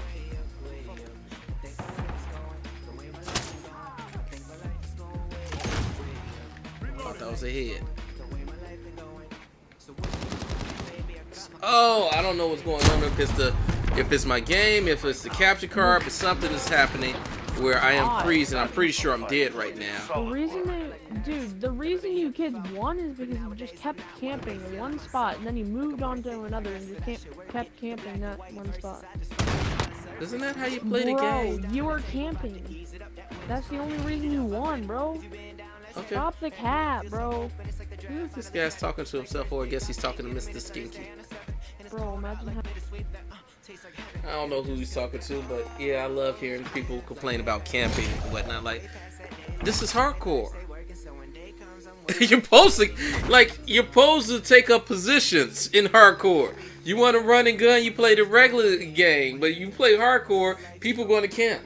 They're trying to stay alive, because it only takes 1 bullet to kill you.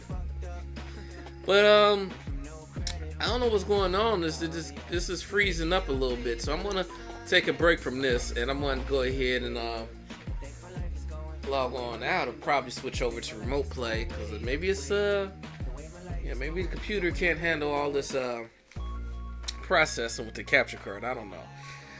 But yeah, back to the movie as my character walks aimlessly through. Eddie Murphy explains to Leslie Jones and Leslie Jones' character name is Mary. So he explains to Mary, I'm king, bring son back to Africa so he could be, the future ruler of Zamunda.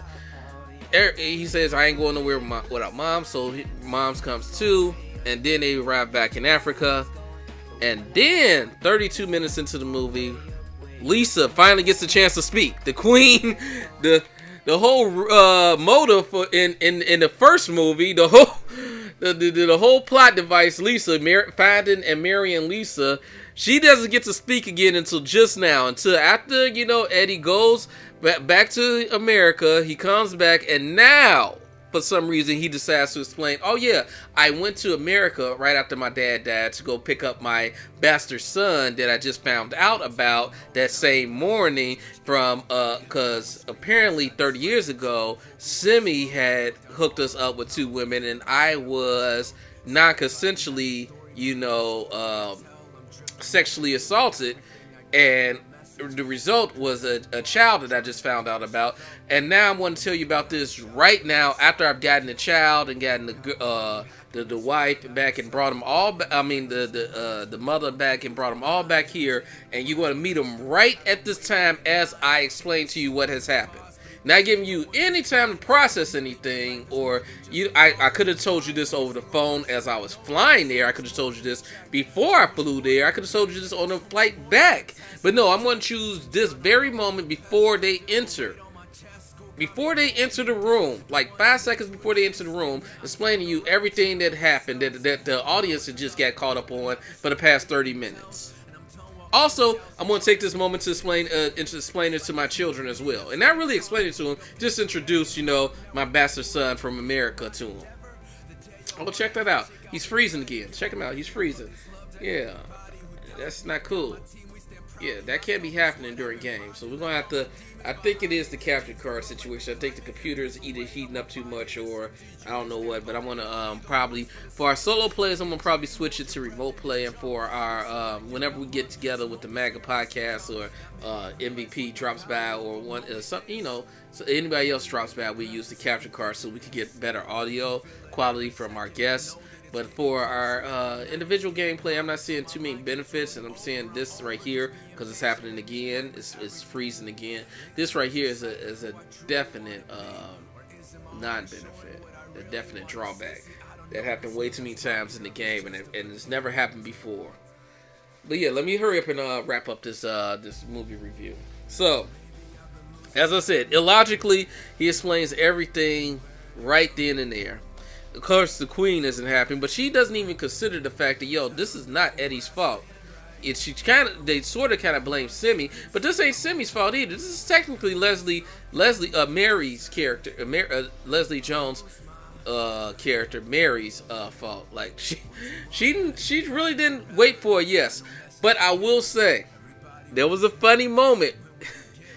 Like I say, she brings it. She brings it every time.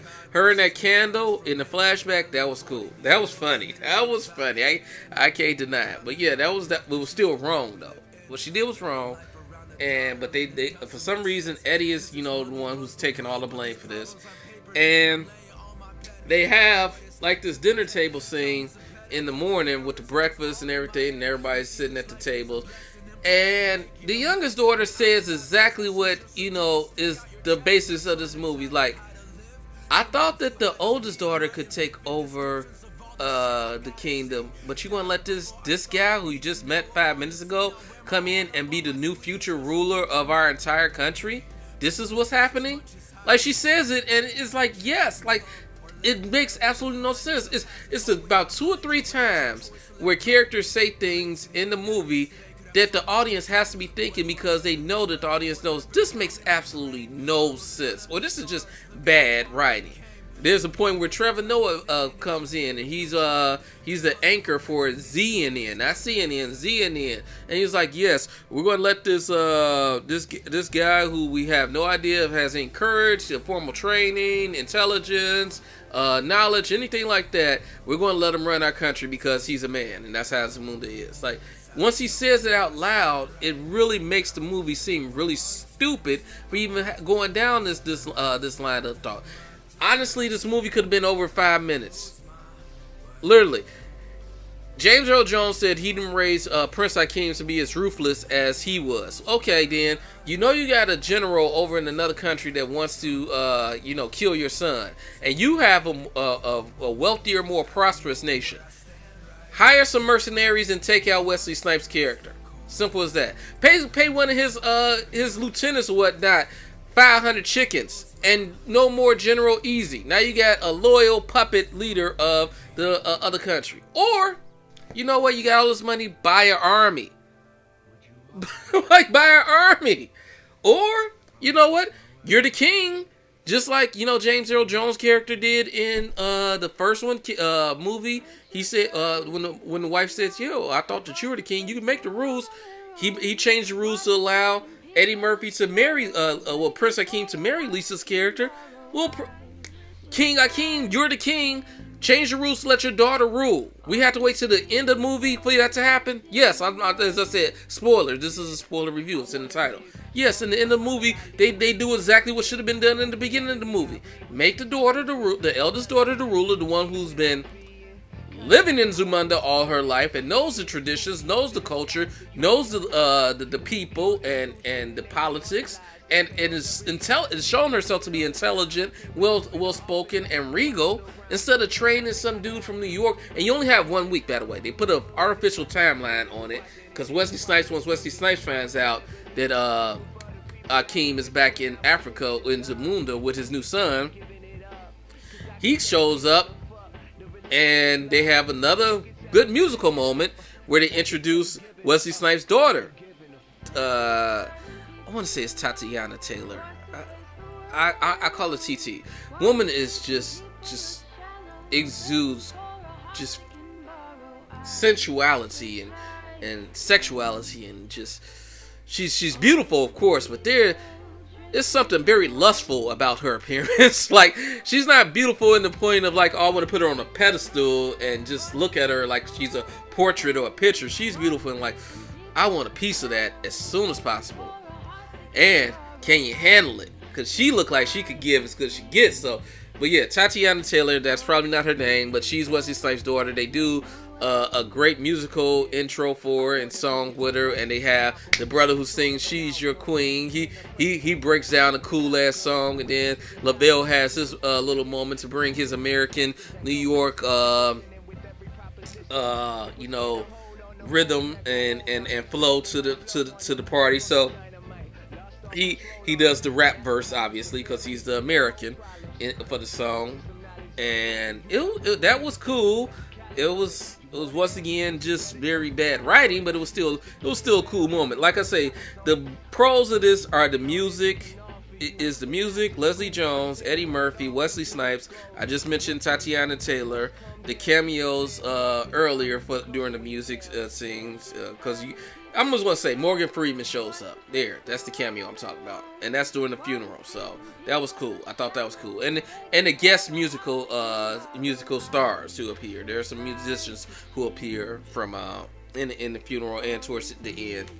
I already mentioned the barbershop. There's only one more thing I have listed down for pros, and that'll come later on. But yeah, let's see what we did for cons. So I already mentioned fast travel. I already mentioned middle daughter, no lines. I mentioned 32 minutes by the time the queen speaks. Mentioned no nudity. Oh, Pepsi product placement. There's a McDowell's in Zamunda, just out in the middle of the jungle, because there's no paved roads and nothing near it. But somehow it gets customers, and like they made sure that Pepsi cup was shown and mentioned.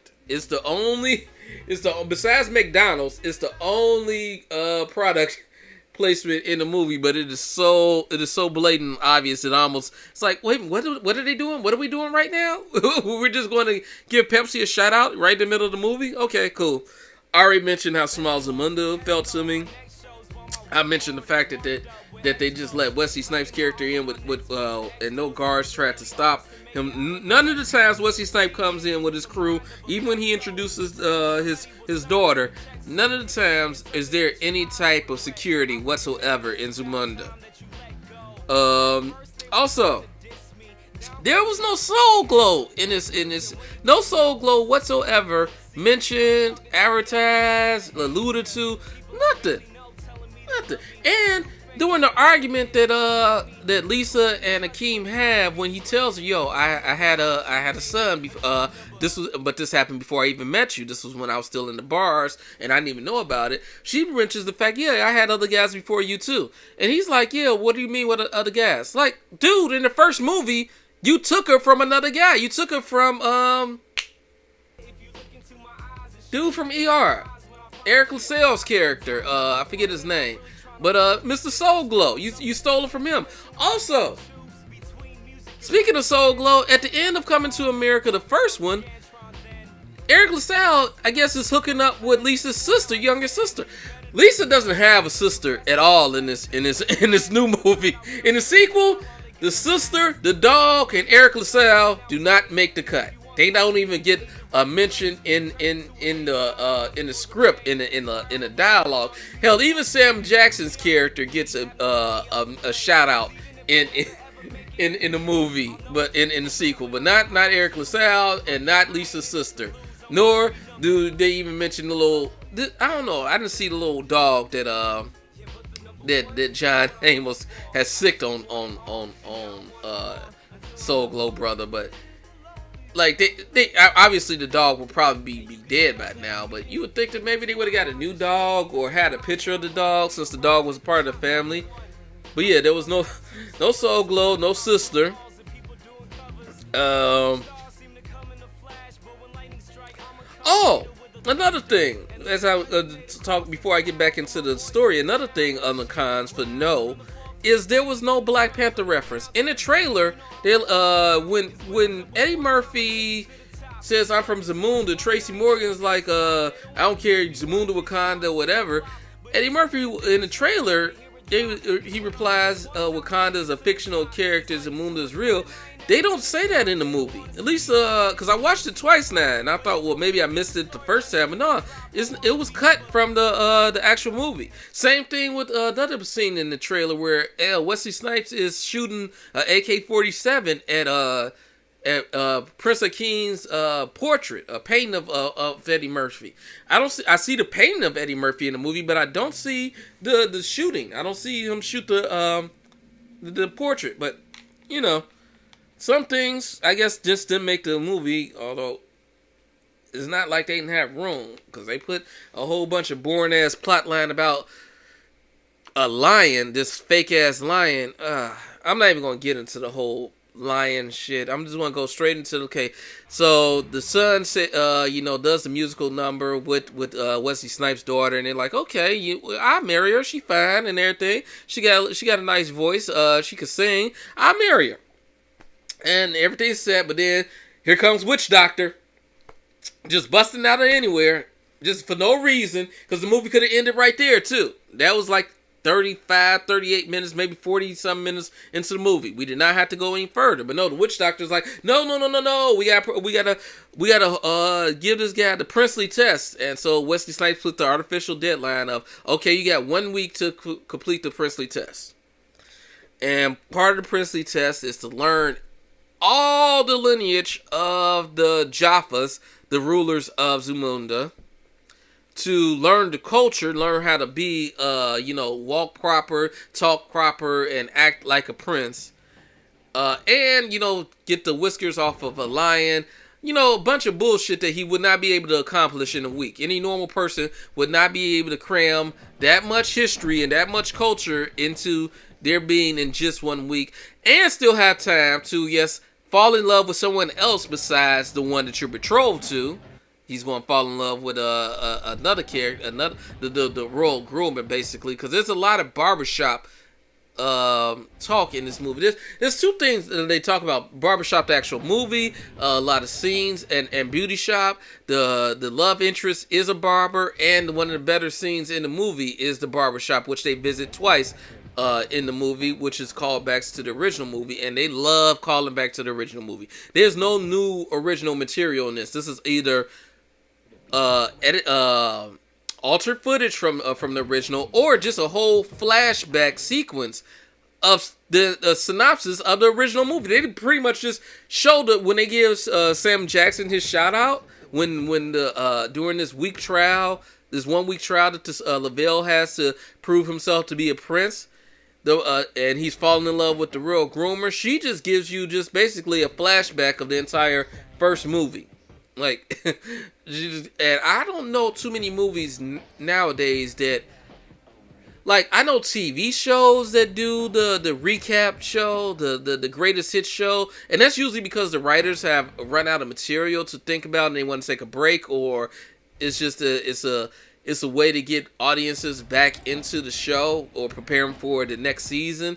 But I don't remember too many movies doing that, especially sequels where they play whole segments, like give you the entire synopsis of the previous movie and do it twice in the sequel. Like I said, they originally showed old footage and retconned it for Leslie Jones' introduction into the movie, and then when the conversation between Lavelle and the royal groomer happens, they show once again all the old footage from the original movie, but this time just full scenes of he went to America, he fought off these guys, he met Lisa here, they fell in love, and then they came back here. Just scenes, all the scenes from the movie. I'm like, when's the last time I seen a actual movie do a sequel show that much from maybe back in old slasher days of Jason or Friday the 13th.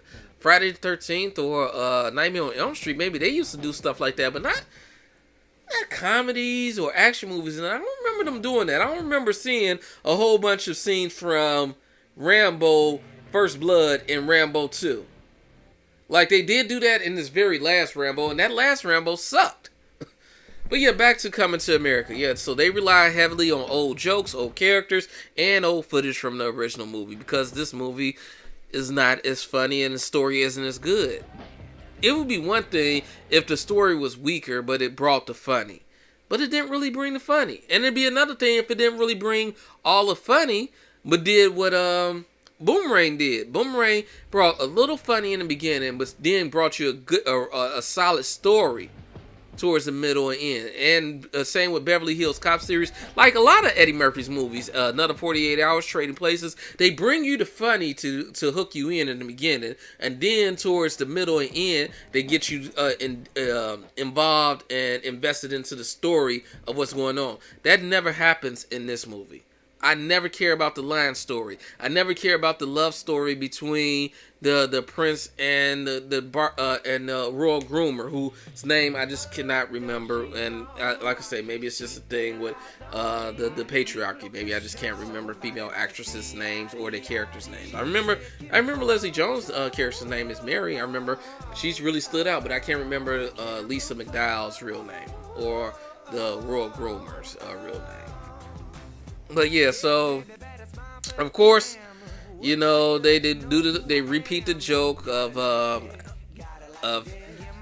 whatever you like, my whatever type of movie you like, whatever type of food you like. They do that this time with Tatiana. Once the prince finally realizes that he's in love with the groomer, but now the week is over. He done passed all the tests somehow. He had a conversation teamed up with the eldest sister to pass the final test against the lion, which was some bullshit. Ain't no way a can of fucking Friskies cat food is gonna. That really upset me. That was just a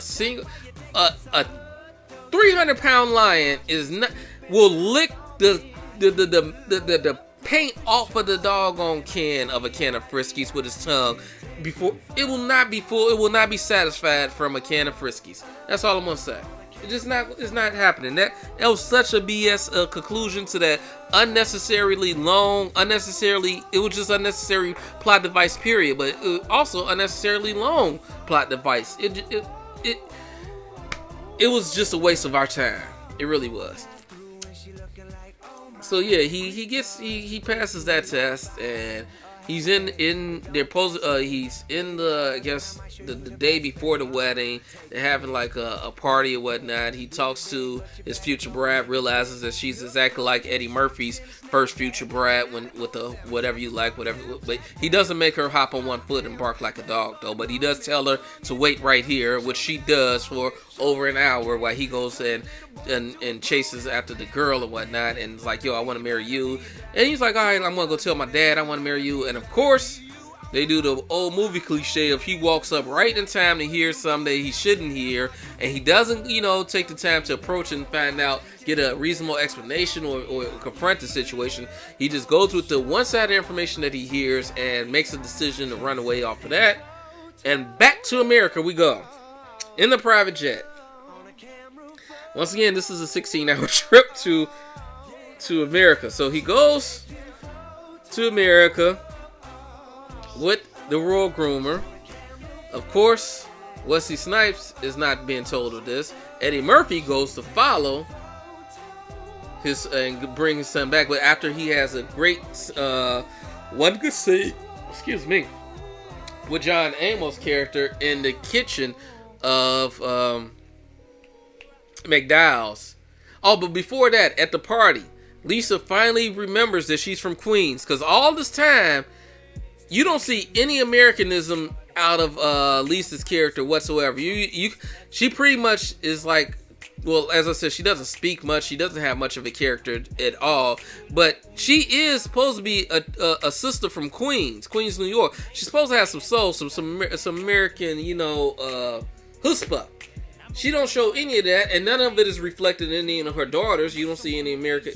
I guess the eldest daughter watches CNN on an iPad. I guess that could be typical of an American teenager, but you don't see it. Is everything is very much Zumundan tradition. The clothes, the attitudes, the proper properness. Like, you don't see none of that Queens come out of her until she gets drunk with Leslie Jones' character for one moment. And then, once again, everything's Eddie Murphy's fault again, which technically it is, because he could have just, like I say, he could have solved this so many different ways. He could have just had Wesley Snipes' character killed.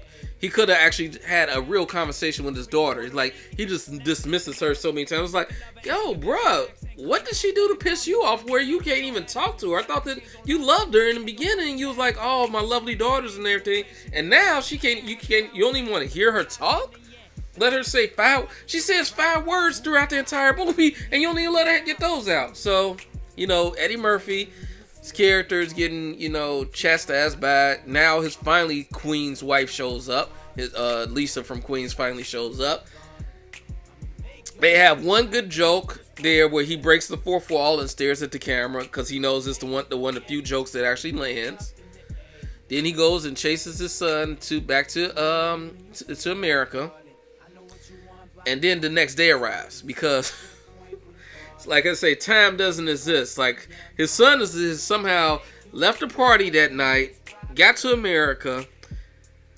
I don't know what he was doing in between time, because now we go back to Eddie's character where he finds out his son has taken the jet and gone back to America with his mother and his uncle and the world groomer. So he's like, you know, I'm gonna spend one more night here in Zamunda. I'm gonna get in an argument with my wife. Then I'm gonna go to McDowell's and start mopping. And then I'm gonna get on the plane after I had this. After I mop and talk to John Amos, and he reminds me that, yo, fathers ain't all. Fathers aren't the only parents in parenting. They don't know everything. Then he goes to America, and once again, as I said, this is now the next day. And he arrives somehow in time to stop the wedding, or at least interrupt the wedding between his son and the royal groomer. And they had their little, you know, confrontation and whatnot. And while this is happening in America, it is now just the next day in Zamunda. And Wesley Snipes is like, okay, we're supposed to be having a wedding today. What's going on?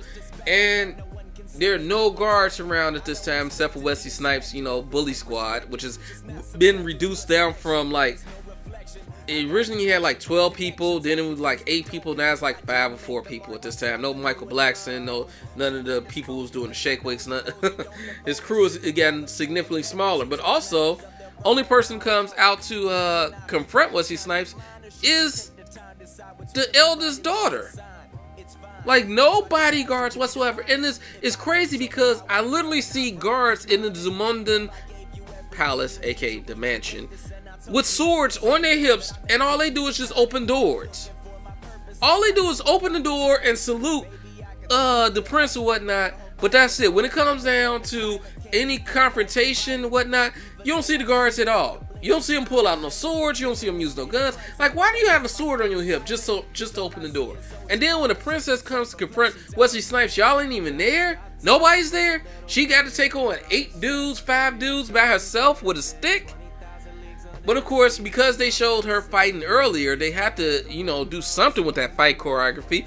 So they have her and her sisters, and eventually Arsenio Hall's character come back and fight with the sticks and fight Wesley Snipes. Wesley Snipes shows off some of the reason why he was in Expendables 3 and why he was the original Blade, because he kicks ass, and Pastor 57 and Art of War, he knows how to kick ass, so he ain't going to go down like one of the henchmen. He's going to put up a little bit of a fight, take out Arsenio, but he's going to get taken out by the eldest daughter, and voila.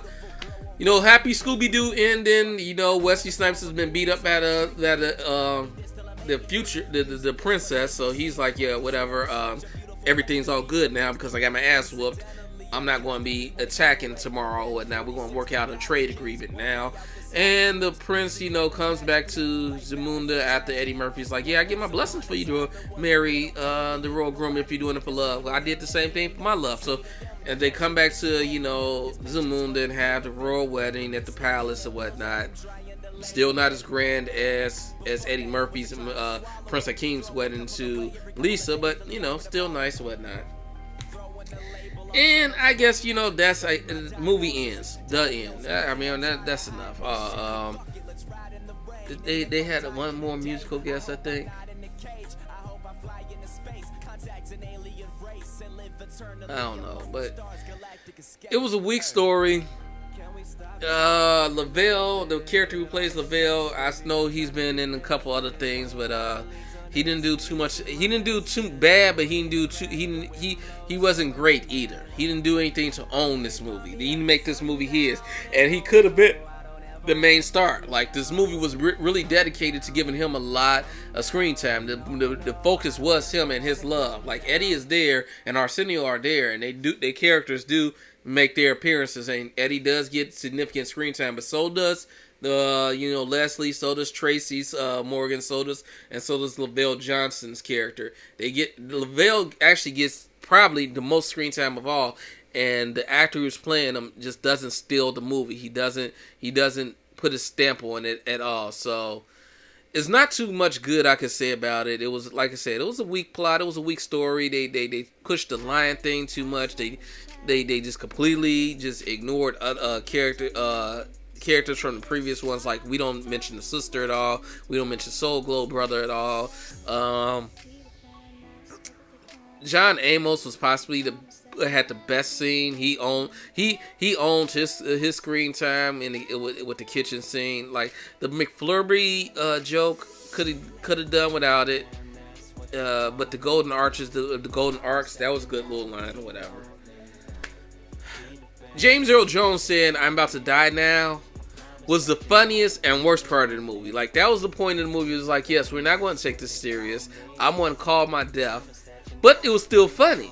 But it was also really bad. Like, it was really bad movie 101. But it was still funny. So that is it. So I gave you 30 minutes of gameplay. I gave you about 20 minutes of watching my character just walk across the screen. So as a reward, and it's been 2 hours total, but as a reward for you guys sticking with me through this whole long review, I'm going to play one more game of Live Mosh Pit. I'm going to bring out the light machine gun. Because I know this was a long synopsis to a very mediocre movie. I won't call it bad, because it still was a fun movie. I could tell the people had fun making it. I could tell people were proud of the end result. Wow, is that supposed to... Yeah. What's going on with my... That's supposed to have, like, my race car 40. Yeah, there's something going on.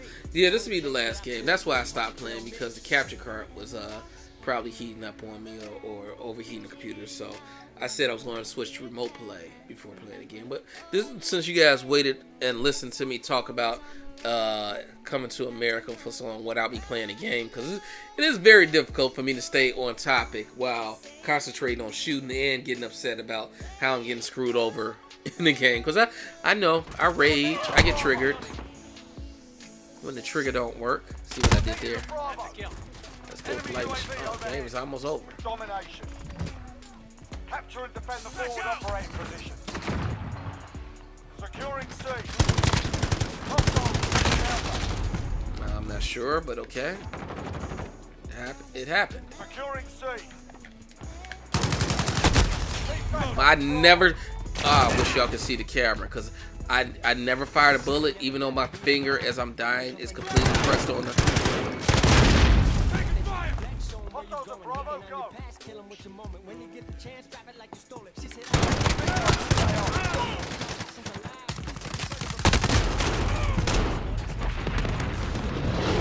I finally got a kill.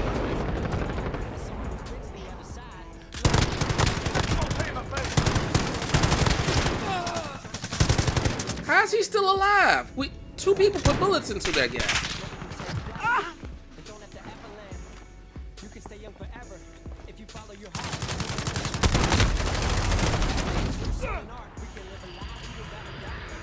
No way that this guy should still be alive. But okay, let's go.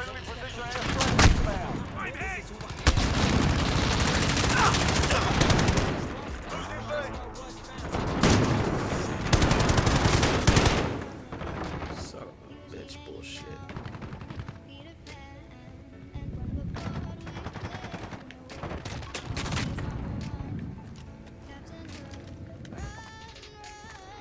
Allied Cluster strike inbound. Assist your team at A. We're taking Charlie.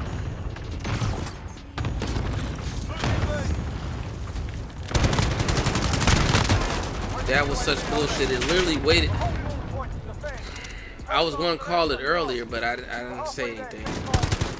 Losing Charlie. Losing Bravo. Hostiles at Alpha. Go. Hostiles are taking Charlie. How am I missing? We've lost Charlie. Come on now. Seriously?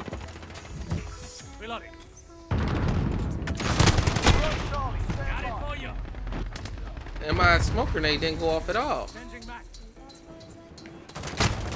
Taking fire. Check your fire. We're on Charlie. Stand by. Losing A. Come on. Got 2 objectives. Lock it down. Securing Charlie. Hold all the objectives. Losing B. Friendly VTOL on station.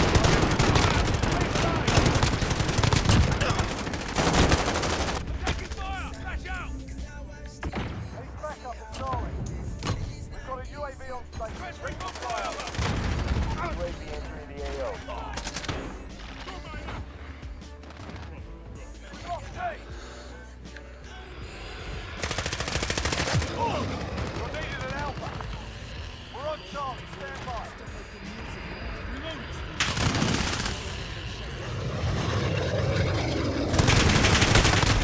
Hold all the objectives. Okay, I did not kill him somehow. UAV is bingo fuel. RTB for resupply. Take it. Setting them on. I know. You're needed at Alpha. Losing C. Setting them on.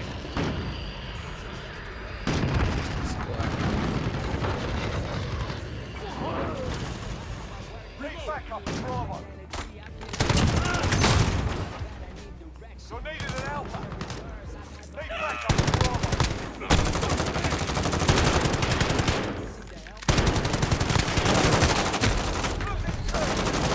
I don't understand how people just can run through bullets.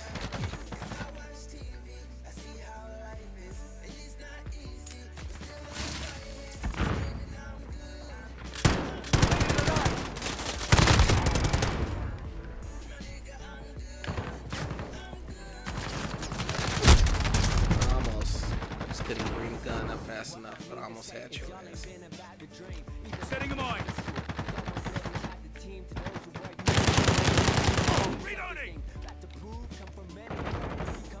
This is our fight. Stay focused. Losing Flash Alpha. out.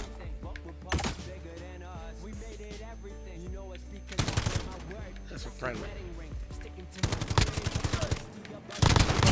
About to say, if he don't die, Need backup at Alpha.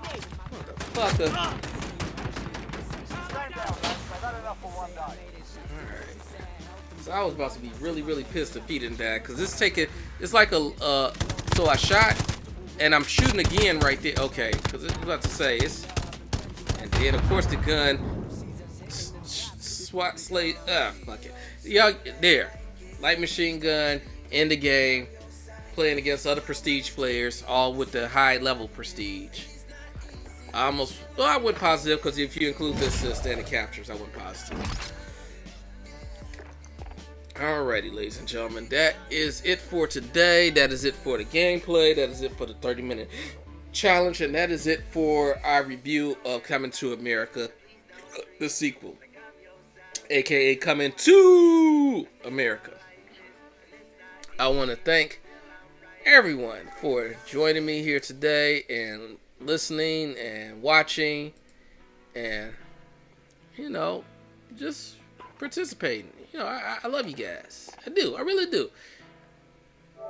And I want to, you know, hopefully, as I leave this game, actually, that's not how we do it. That's how we do it. We do that. Then we do that.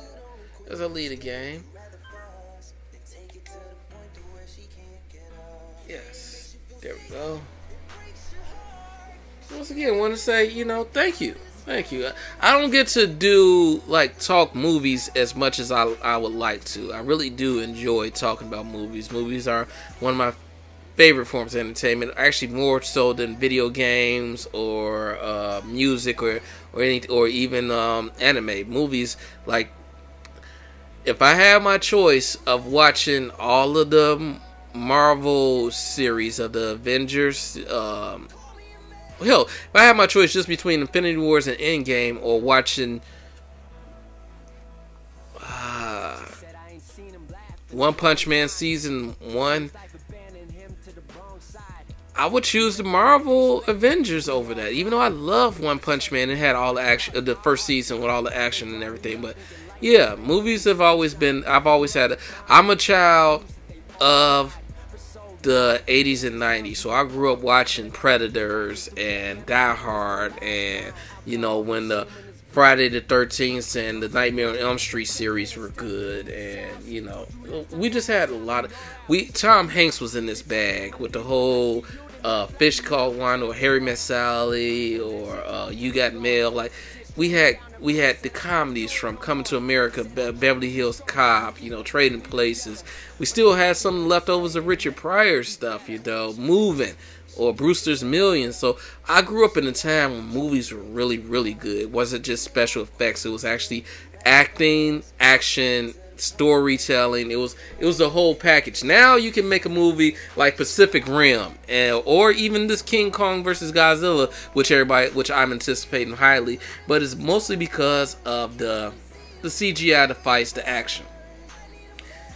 I don't think I've seen a comedy in a while where it was like, okay, I'm going just to watch this guy because I know he's hilarious. I know Kevin Hart has been making some halfway decent comedies, but they ain't bust a gut funny. Like, they're nothing like the 80s comedies were. Like, they were, because the 80s were allowed to get, the 80s and 90s were allowed to get away with a lot more. They were a bit more raunchier. Even when, like, American Pie first hit the scenes, because that was somebody fucking a pie, which was really weird. But it was in the same raunchiness category. Scary Movie, I think that was in the 90s as well. But even still, all I'm saying is that I grew up loving movies, and movies came before Nintendo and came before anime. So that's my passion, and I'm very thankful and grateful that you guys have join me and listen to me break down Coming to America. Hopefully I get a chance to break down some more movies that I've seen. I don't want to talk about how bad Mulan was, so we're going to leave that alone. But hell, when King Kong, or when the new Justice League comes out, or when the new Mortal Kombat, some of the movies is the original stuff that's going to be on Netflix, the original movies that's on Netflix. I love to talk about those with you guys. So as I say, I'm always grateful to do this. But yeah, that will be the end of this morning's stream. I'm going to go ahead and prepare myself something to eat because it is around lunchtime.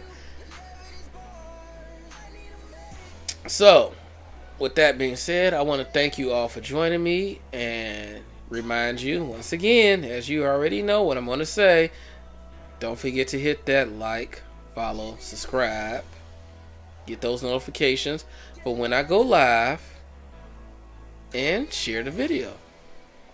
So until next time, who knows, we may just be talking games during next time. Probably won't do a movie review next time, but until next time, I want to wish you all peace and a bye-bye.